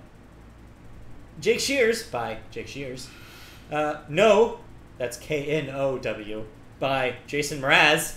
Living Fedora. Oh, yes. Jason Mraz is also doing like a special theater thing where he's going to like live stream the album. Oh. So you can do that in a theater if you're a big Jason Mraz fan. Otherwise, that's a waste of a theater. You can say if you're a fan of Sentient Fedoras. There you go. Sentient Fedora. Sentient Fedora, Jason Mraz. Politics of Living by Coadaline. Queen by Nicki Minaj, although that may or may not actually come out. She had said previously there was a chance that it will be delayed. Nicki Minaj? Nicki Minaj's record. So we'll see if Queen actually comes out. Shooter by Shooter Jennings. Baby Grand by The Love Language. Healing Tide by The War and Treaty. And lastly, At Weddings by Tom Berlin. I got none of that. Not Tom Berlin. Tom Berlin. Tom Berlin. Just one name? Not Tom Berlin. There's Okay. not a person named Tom Berlin. All right, that's it for new I know there's a band called Anne Berlin. releases. There is. That's unrelated. Unrelated? Yeah, unrelated. Let's move on to music news. First up, we tend to always have stories about Dave Grohl, and here's another story. Hey, Dave Grohl's about awesome. Dave Grohl. Dave Grohl's awesome. He's always doing stuff. He's announced a new solo project. You know, he's called- not being a dad or anything. Yeah, something. No, I'm sure he is. I'm sure he's a great I'm pretty sure dad. he's a I'm great not dad. bashing Dave Grohl as a dad. Yeah, who knows? He's an awesome dad. He's announced a new solo project called Play. It will include a 23-minute long song and a 2-part mini documentary. That 23-minute song, by the way, will have Grohl play 7 different instruments on the same track. He collaborated with Mark Monroe, who he collaborated previously with on the Foo Fighters album Sonic Highways, to produce the project, and, quote, just like any kid, the reward is just to play. That's Yeah. super cheesy, Dave. It is. But he's also a dad, so it's like a dad joke. Play will be released to streaming services on August 10th with a limited vinyl on September 28th. Am I the only one old enough or who cares enough to remember that there was another album also called Play that was also similarly designed around let's play a bunch of instruments and let's focus on that? Guess that artist. Artist? Yes. Oh, I was going to say... Another famous guitarist. Oh, I didn't know. I was going to say that Of sounds... the country genre. I don't know. You let me finish instead of cut me off? Okay. Yeah, because I was saying, like, Play sounds like something like Weezer would come up No. with. So, no, then. I don't. It was a what's his name? Give me some details. The dude. Give me some I details. why am I blanking? Got his name. I told you to be quiet. You immediately forgot his name. You were so building up to it, like, I am. I got you I was here, ready. and then I paused you, and you're like, I don't know where to go now. Who's the dude? He's that country dude. There's so many country dudes. It's like on the tip of my tongue. Describe him. What has he did done? That Mud on the Tires song. Keep going. He does that. He did the music video with William Shatner. He's goofy. That's his thing. Luke Bryan. No. Older than that, like before that. He had that song about alcohol. They all have songs about alcohol. Very specific on the called country. Alcohol. Very country specific What the hell's there. that guy's name? Is he married? Yes. To who? I don't know. Garth Brooks. It's not Garth Brooks. Blake Shelton. No, it's not Blake Shelton. It's the other dude. Clint Black. No, he's like... He's silly. That's his thing. He's like a goofball. Chris Young. No. Chris something. Damn it. Alan Jackson. No. It was... So there's that one song that's a collaboration with Keith Urban. Off this record. What? What the hell is his name? I remember Keith Urban's name, but I don't remember this guy's name. Keith Urban. No. Alright, I gotta move on. It'll come to You me. gotta move It'll on. come to me later. Alright. Goofy country. Yeah, I don't know what that means. That dude. He's a goofball. I don't know. Next up. A little bit of an older band this time. The Pixies. They've announced a new box set celebrating the 30th anniversary of their debut album. 30 years ago. Wow, Band someone's as old as I am. who formed in 1986 released their debut LP, Surfer Rosa, in 1988. The year before that, they put out a mini LP called Come On Pilgrim that featured songs from their demo tape. Now, both records will be re-released under the title Come On Pilgrim, Surfer Rosa to mark the anniversary. The box set will also include the Live from the Fallout Shelter recording that was originally broadcast on WJUL-FM radio station in 1986. All of this will be released on September 28th. Are you a Pixies fan? I like some of the Pixies songs. I think lately they haven't been releasing that great of stuff. But yeah, those albums are classics. So, yes, this makes sense to re-release them in a big 30th anniversary package. So if you were to ask me who's in the Pixies, I would not have guessed 3 guys. Yes. And Yes. Guys and a lady. Yes, I would have said that the girls obviously outnumber the guys. It's called Nope. the Pixies. Nope. Nope. Nope. Nope. That's not the case here. No, however, the women are the best part of Pixies. You mean the lady? Well, there's two, I believe. There's but, two. But yeah, one of them is Kim Deal, who also Sleater. recorded. No, Kim's confused. Yeah, that's Kim Gordon. No, yeah, she's in Sonic Youth. Oh. You're getting really confused now. That's Kim Basinger. That's an actress. All right, yeah, that's Kim Deal is in the Pixies, and then she and her sister Kelly Kim Kardashian. are in the Breeders. Anyways. Yeah, that's Kim Kardashian. Anyway, so yeah, no, it's a different Kim completely. That's Kim Jong Un. So let's move on to another band, AC/DC. They may or may not have reunited with their old vocalist, Brian Johnson, after pictures. Wait a minute. What? Yes, that's possible. After pictures of the band's members at a Canadian recording studio have recently surfaced online. There's photographic proof of not only Phil Rudd in Vancouver, but also departed vocalist Brian Johnson as well, raising questions about both musicians' current roles in the band. So they're using the same studio that they used to record their last two albums. Okay. And that's why everyone's saying that, well, then they're probably recording something else. It makes sense. It's speculation, but it's kind of like, yeah, there's precedent for this too. Yeah. I could definitely see it happening. It's been 4 years since they put out their last album. Yeah, just about. About 4 years now. That sounds right. Yeah. So could happen. It could happen. Not putting any money on it, but definitely could happen. We could see an AC/DC. Yeah, could happen. All right, moving on. Lastly, a little story about what current recording artists make. So this is the technical side of the music industry. So everyone's got to get paid. Recording artists, the people who actually perform and record the music, have received just 12% of the $43 billion that the entire music industry has generated in 2017, according to a Citigroup report. Consumer spending on music, that being said, generated an all-time high of more than $20 billion last year, but music businesses, including labels and publishers, took almost $10 billion of that amount, while artists received just 5.1. The bulk of that come from their own tours. So, obviously this points out what we all kind of figured what was happening, a giant discrepancy in what is artists themselves are being paid and the labels themselves are being paid. Yeah, they're only getting about 12% of sales, or of the music industry, which is technically up from 2010, when it was 7% of sales. So while it is a step in the right direction, it's still a very limited amount for essentially the creators. Yeah.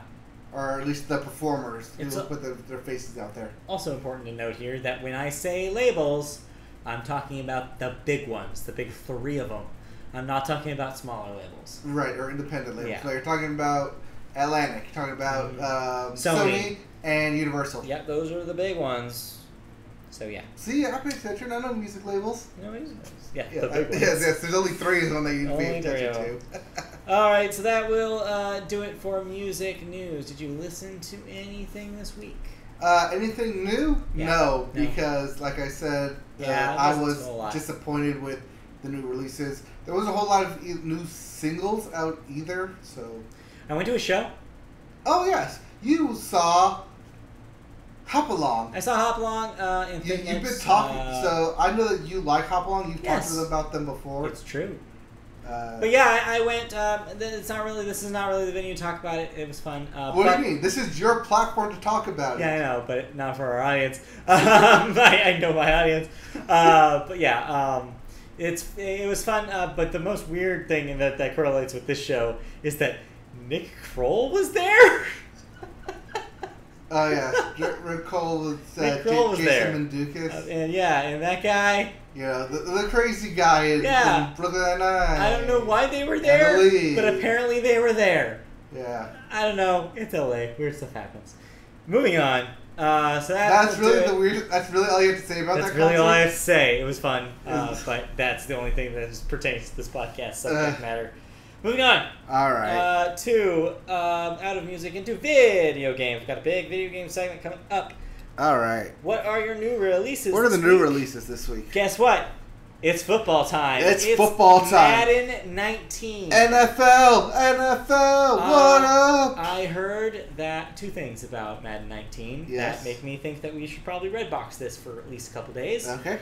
First of all, the story mode does indeed continue where the last game story mode left off. Yes, it does. And second of all, so there are some confusing celebrity cameos from what I heard. Really? They didn't say who, but all they said was confusing, which makes me really curious about who's in this game. Well, Dan Marino was in the last Dan one. Marino was in the last game, but it seemed like the way that they were saying it was not a football celebrity.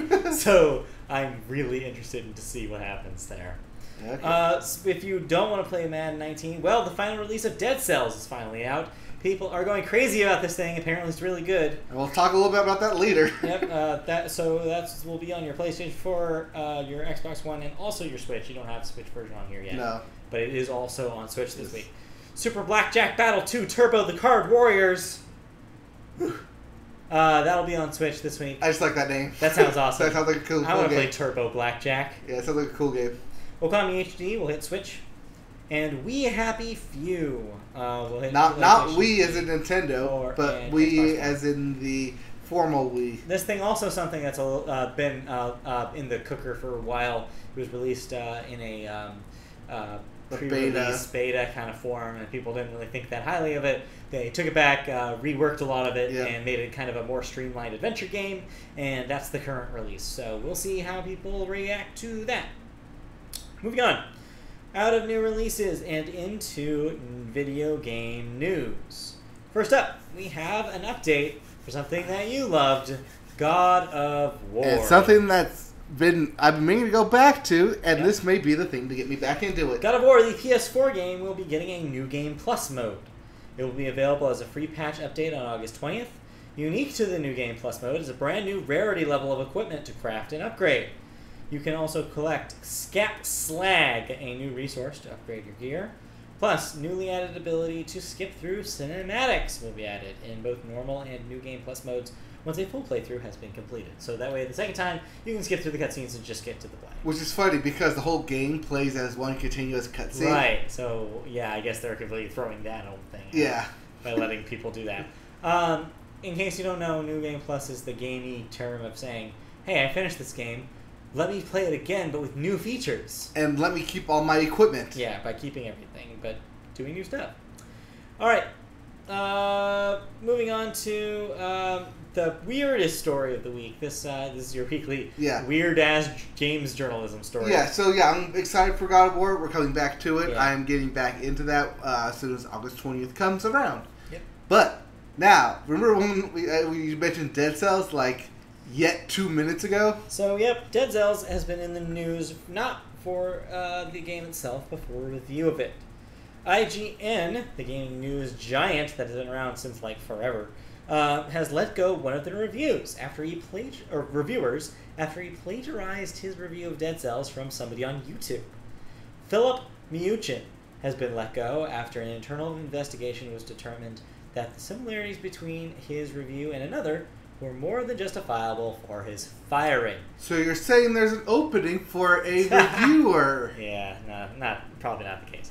But yes, this is a rare case where a website became aware of something and quickly did the right thing after the illegitimate source was proven.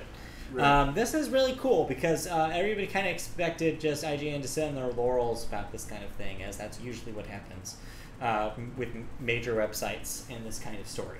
But they were very quick to fire the guy, rightfully so, after plagiarizing. And so, this was welcome to hear. They did release a letter saying that while games like this that come out and everyone has basically the same opinion on it, that something that is widely accepted. Yeah.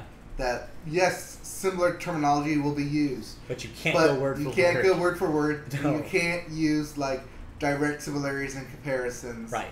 as someone else. Speaking of 8th grade, that's a super 8th grade move, dude. Yes, it is. All right. As someone pointed out, how'd this guy get this job if Right. he's just going to plagiarize? Plagiarize. Because apparently he was, like, one of the Nintendo editors in chief. Oh, wow. Okay. One of the chief Nintendo editors. He got lazy. At IGN. He got lazy. He couldn't hit a lazy deadline. Yeah, couldn't hit a deadline. Decided to write something up that he saw on YouTube. Yeah, probably. And cost him his career. Yep, there goes. So just saying, I can't meet this deadline. Can someone else please help me out? Hey, Or someone he else find too it? could now go onto YouTube. Yep. Hey, works for him. Yeah, this ended up like ping-ponging off of IGN into other sites like Kotaku and Polygon, and basically saying like, well, you know, the internet has noticed like you guys do the same thing, kind of, with certain aspects of reviews. Yeah, But for the most part, IGN's anytime people review games for IGN, they have to play it through the story mode at least once before they put it for review. Right, they have. Yeah. Luckily for IGN, they get all their games in advance, Yep. so they can do this. Real websites can do that. Yes. We're a real website. I know. Please give us free games. Please, right? Yes. Yeah, someday. Someday we'll get there. Okay, well, let's move on to a story that's a little rougher. A little bit on the other side. This was also a big story this week on major video game websites. Kotaku this time. A reporter over there gave a report on Riot Games and the current state of working at Riot Games. Riot Games, of course, being the League of Legends people. Yes. Remember how last week we reported on Quantic Dream Yeah. being a looks under the microscope? Well, guess what? It's like that in a lot of these companies because Riot's not too different. Kotaku report cited 28 sources, all said to be current and former Riot Games employees, whose stories range from alleged hiring discrimination, unwelcome sexual comments, and advancements toward female employees, and what they refer to as a, quote, bro culture, unquote. Riot has since released a statement citing that quote, we've taken action against many of the specific instances in this article, and we've committed to digging in, addressing every issue, and fixing the underlying causes, unquote. So, Riot's doing their due diligence. They're going to hopefully clean some of this stuff up. They did. They fired someone like 2 weeks ago. Okay. But this is still, the article was still printed even though they Yeah. fired the guy. Oh, well, yeah. Because the stories are still true. Yes. You got to get this stuff out there so people know. It's been interesting to kind of watch the internet, as with everything, be divisive about this. Yes. You had a couple of very prominent voices come out against the story, including one infamous Clifford Blazinski, who decided to that he couldn't keep his mouth shut about it, and started talking about that quote, and not naming any names, by the way. Oh, yeah, sure. Because of course not, right? Yeah, of course not. He said, "Oh, every woman I've talked to that has worked there, it seems like this is totally fine. The story is garbage." Of course they're going to say that to you. Right, to Cliff. So yeah, not a great look, Cliffy. Yes. But yeah, it's good reporting over at Kotaku. They do good work over there, and yeah, seems like hopefully Riot will take a lot of these to heart and do some work on their studio. Yeah. And not just Riot, but Other all studios as well. studios. Yeah, I've heard that specifically, I don't want it to be true, but Naughty Dog has been recently been looked under the microscope. Stories about Naughty Dog as well. Yep. Yeah. So, like, big AAA publishers are being looked at. It's the world we live in, and it's something that one shouldn't have taken place in the first part, but two, we're now getting into that.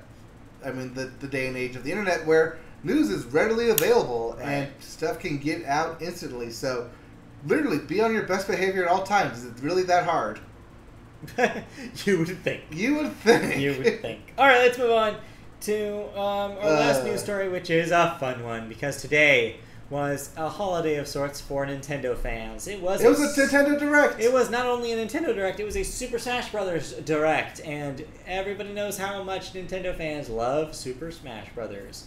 Well, it was a love letter again to the fans, as even more was announced for Super Smash Bros. Ultimate, the upcoming Switch version of the series, due in December of this year. So, as was previously stated, every character from every previous game was going to be in this roster. But it doesn't end there. Because they just want to give us more. They wanted to give us more, and there are 3 new fighters being added to the giant list of players. You have Simon Belmont from the Castlevania series on loan from Konami. You have Dark Samus, the Phazon-powered version of Samus that is in the Metroid Prime games. And King K. Rool, the head villain of the Donkey Kong Country games. All 3 will be joining the roster. All 3 seem absolutely insane.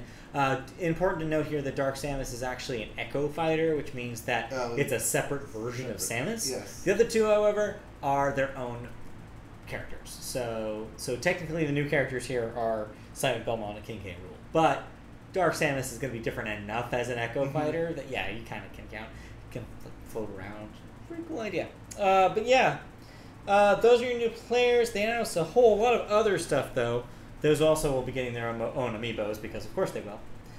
There will also be 103 total stages to choose from. And a new stage switch between matches. A stage transformation mode that will be optional, where during the fight, one stage will become another, magically. Another thing to note here, they changed around a little bit about how you select things in the game. Instead of selecting fighters first and then choosing rule sets and stages, you will now choose rule sets first. It will be required to do so, though you can set presets in case you have a certain kind of play that you want to do over and over again. Then you will choose a stage, and then you will choose a fighter. The idea is that choosing the stage before the fighter will let you choose your fighter based on the locale, which will make it a little easier for people to choose. Right, because if you're in a floating stage, you kind of want to play as a Kirby or a Jigglypuff. Yeah, you don't want to be Captain Falcon, somebody with very limited jump ability, and then fall off the stage really easily. Right. Also, to note about the stages, one thing that I thought was really cool, there will now be an option to turn off stage hazards. A lot of the stages, in especially the more recent Super Smash Bros. Games, have a lot of things attacking you throughout. This will remove that and just basically have it as a stage without this hazard. It's either attacking or the stage morphing. Yeah. Like I think one like had lava rising or like spaceships flipping or race cars running around. Robots firing at you. Robots fire. So that will eliminate that issue. Yes. Additionally, there will be a limited edition package for Europe that will include a copy of Ultimate, a GameCube controller, and a GameCube adapter that can support 4 controllers. And I want to note here that no word that this package will come to US or Japan, or if they have a price for this thing. A couple other things I thought that was interesting from the Direct is they're bringing back Tournament Mode, which was a favorite from Melee that they kind of lost in the last couple games. Yes, 32, I think. All stages will be compatible with 8-player mode. That was not the case on the Wii U. There was only certain stages you could play. Also, there were some new assist trophies and items added. So one of the cool, crazy new items they added was a banana gun. You pick up a thing that looks like a banana, you shoot it, a banana bullet out, and then it becomes a peel that you can toss. The new assist trophies and Pokemon were also shown. There's a Pokemon. They showed a Alolan form Executor, so a giant palm tree in the middle of your match, as well as a Alolan form Vulpix will shoot ice instead of fire. And some fun assist trophies like the bus driver from Animal Crossing will just pick you up and drive you off the stage. Fun stuff announced there. So a lot of Super Smash Bros. News. So people are looking forward to that come December. Yes. With that big bundle, the adapter is up to 4 controllers for. So one that was launched with Wii U. But also the box, at least the display box picture that they showed, was big. I mean, like big enough to easily hold all the game and everything, with probably additional stuff. So there could be more stuff attached to this. As I don't think you read this, but each of the new characters will each get their own amiibo. Yeah, I said that briefly, but yes. Yeah, they may come with amiibo. They may come with a featured amiibo as well. Maybe. Or other goodies. It's a big box, but because there's no price point, no date set for this, they can literally add anything you kind of want. You could. Or that you could think of. A big wish list if you want. But So look forward to it, December 2018. So yeah, but it's probably end of be the year. pricey, and you're gonna need a lot of coin to get it. Probably a lot of coins. Yes. A lot of yellow coins. How do you get a lot of yellow Blue coins? coins. Blue coins are worth 5. How do you get a lot of coins? You collect them. Okay. In all sorts of games. But that wraps it up for video game news. The last thing, though, is I played a video game. What video game? I played WarioWare Gold. Do you get a lot of coins in Warrior Gold? You do. You get a whole lot of coins in WarioWare Gold. Good. Maybe I could use it to buy a So, WarioWare Gold is a 3DS game. It is a collection of micro games from previous WarioWare games. If you're not familiar, WarioWare is kind of this series. First game was on the Game Boy Advance in like 2003. It's basically a collection of these really quick 3 to 5 second games that you have to figure out immediately and pass. And it's collections of these, and there are all sorts of different themes. Later games in the series introduced new control schemes for them. There was one on the DS that was all stylus driven. There was one with a tilt cartridge that was all based on tilting your entire Game Boy left and right. There was one also on the Wii called Smooth Moves, and there was also one on the earlier on the 3DS called WarioWare DIY, where you could create your own games. So Gold is specifically a collection of games from the first 3 titles, from WarioWare 1, Touched, the DS one, and Twisted. So, thusly, it has 3 different ways to control. So, it sounds on its face, and it sounded like when it was announced, as just a collection. Like, when this was first announced, I mean, we covered it on this very podcast. I was like, okay, it's cool that they're doing a collection of WarioWare games. Cool, I like WarioWare. Well, this is a lot more than that. I was kind of shocked to see how much work they actually did. Not only on the games that they did bring back. Those are all back, all the classics are back, and they're remastered. They look better. They look like 3DS games now. Some of them have different gags in them. Some of them have upgraded music. And some of them are completely different, completely changed for this new release. They're also completely brand new games because of time that has passed between the titles. There's now other stuff that can reference. For example, there's a lot of GameCube games that are represented here because the 3DS has the power to do GameCube games on the full screen.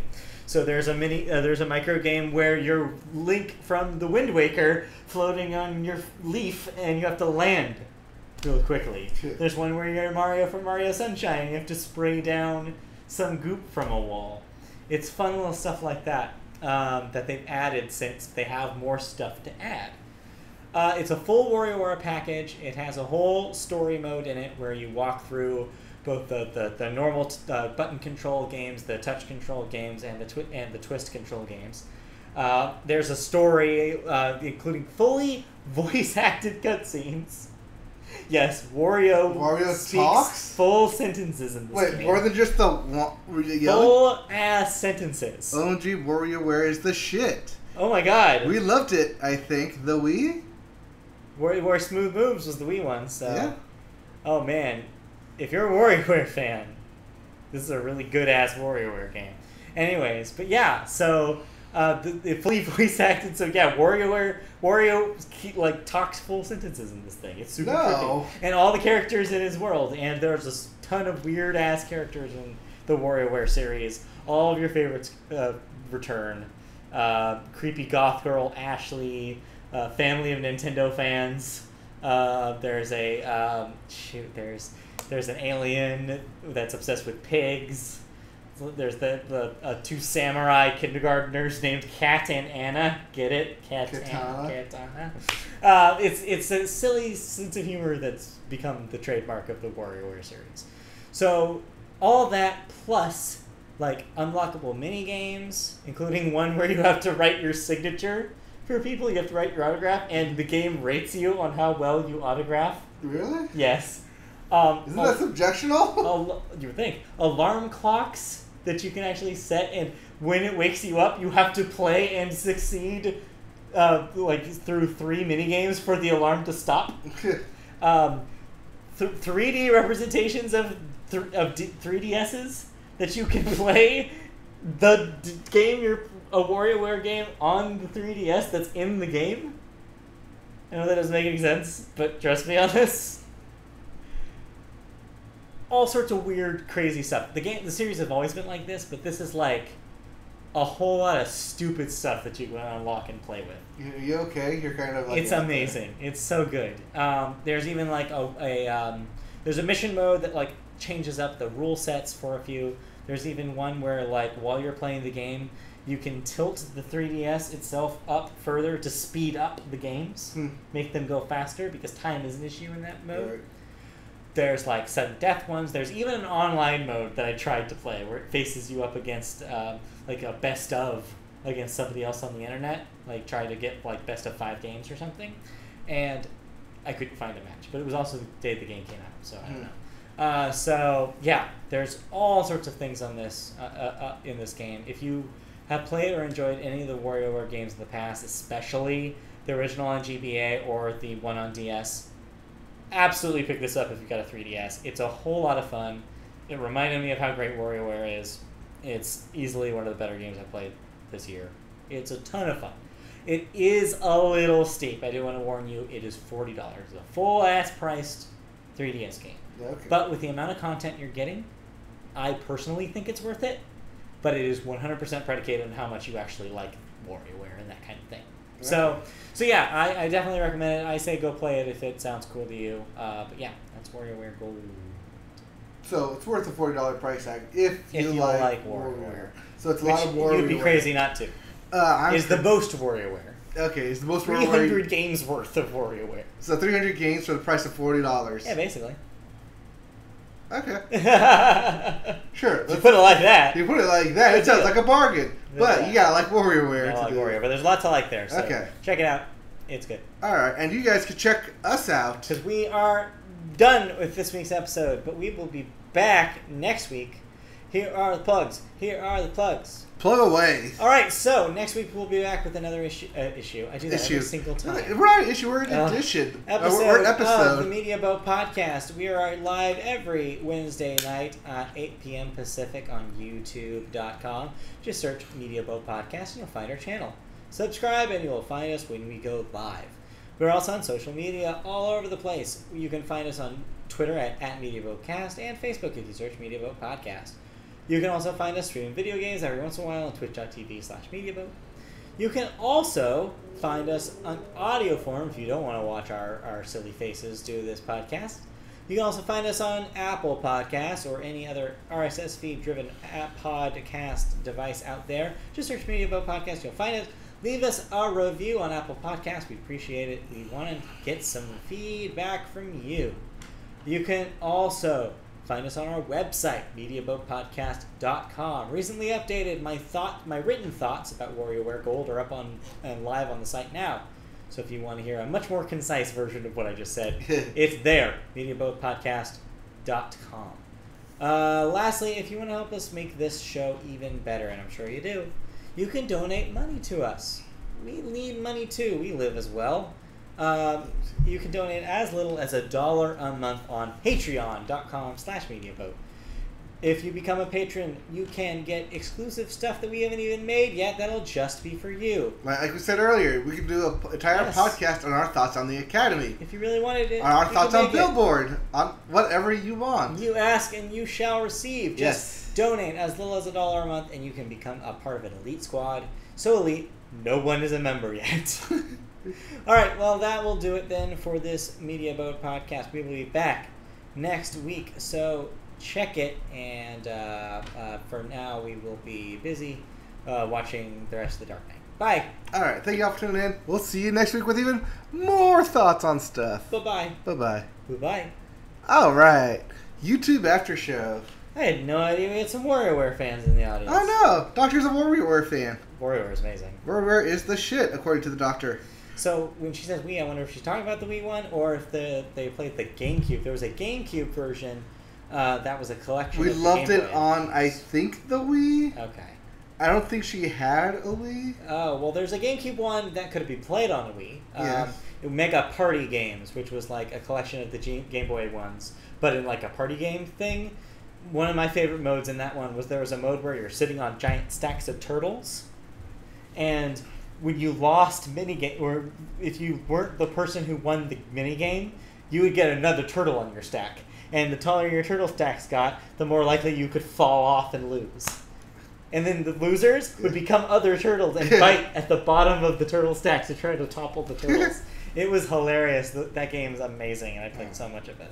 Okay. Well, so to answer the question of, yes, we did have a Wii. Okay. Okay, so it's played Warrior WiiWare.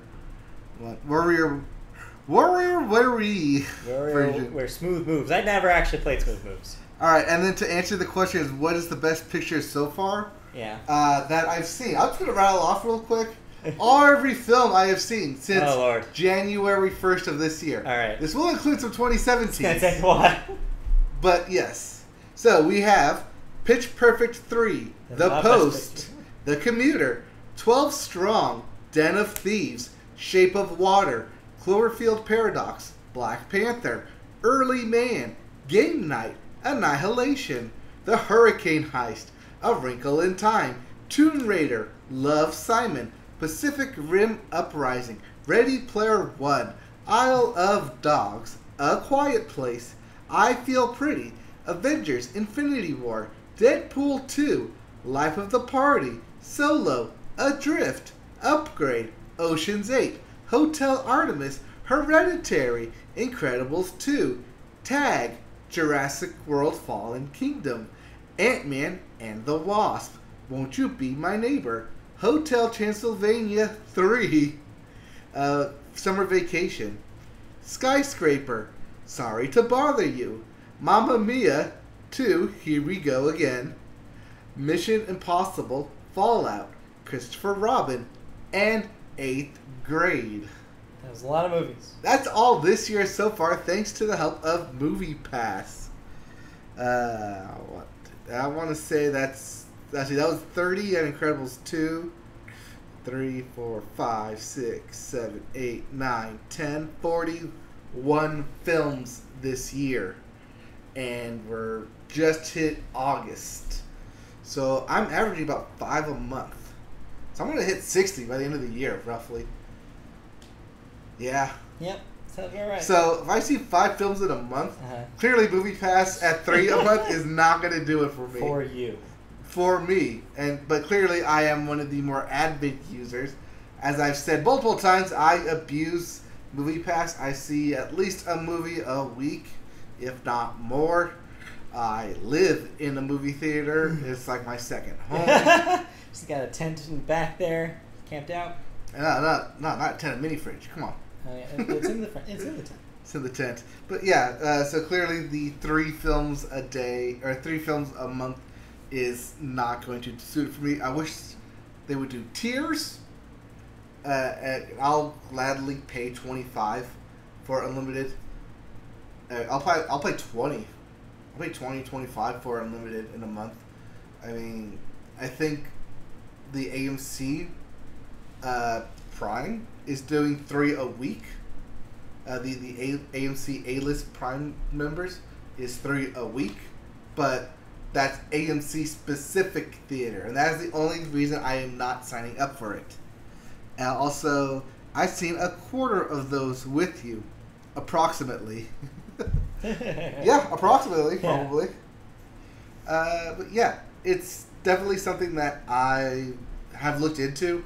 But yeah, unless like there's an AMC theater right next to me, but I don't always go to that theater, and so I can't rely on. That's why I still prefer MoviePass, because it gives me the option to go to all theaters, including the Edwards, the Cinemark, and the private. Not private, but the limited release theater up there. So it gives me more options. I hate that it's going to go to 3 a month, but it's something I'm just going to have to work around, I guess.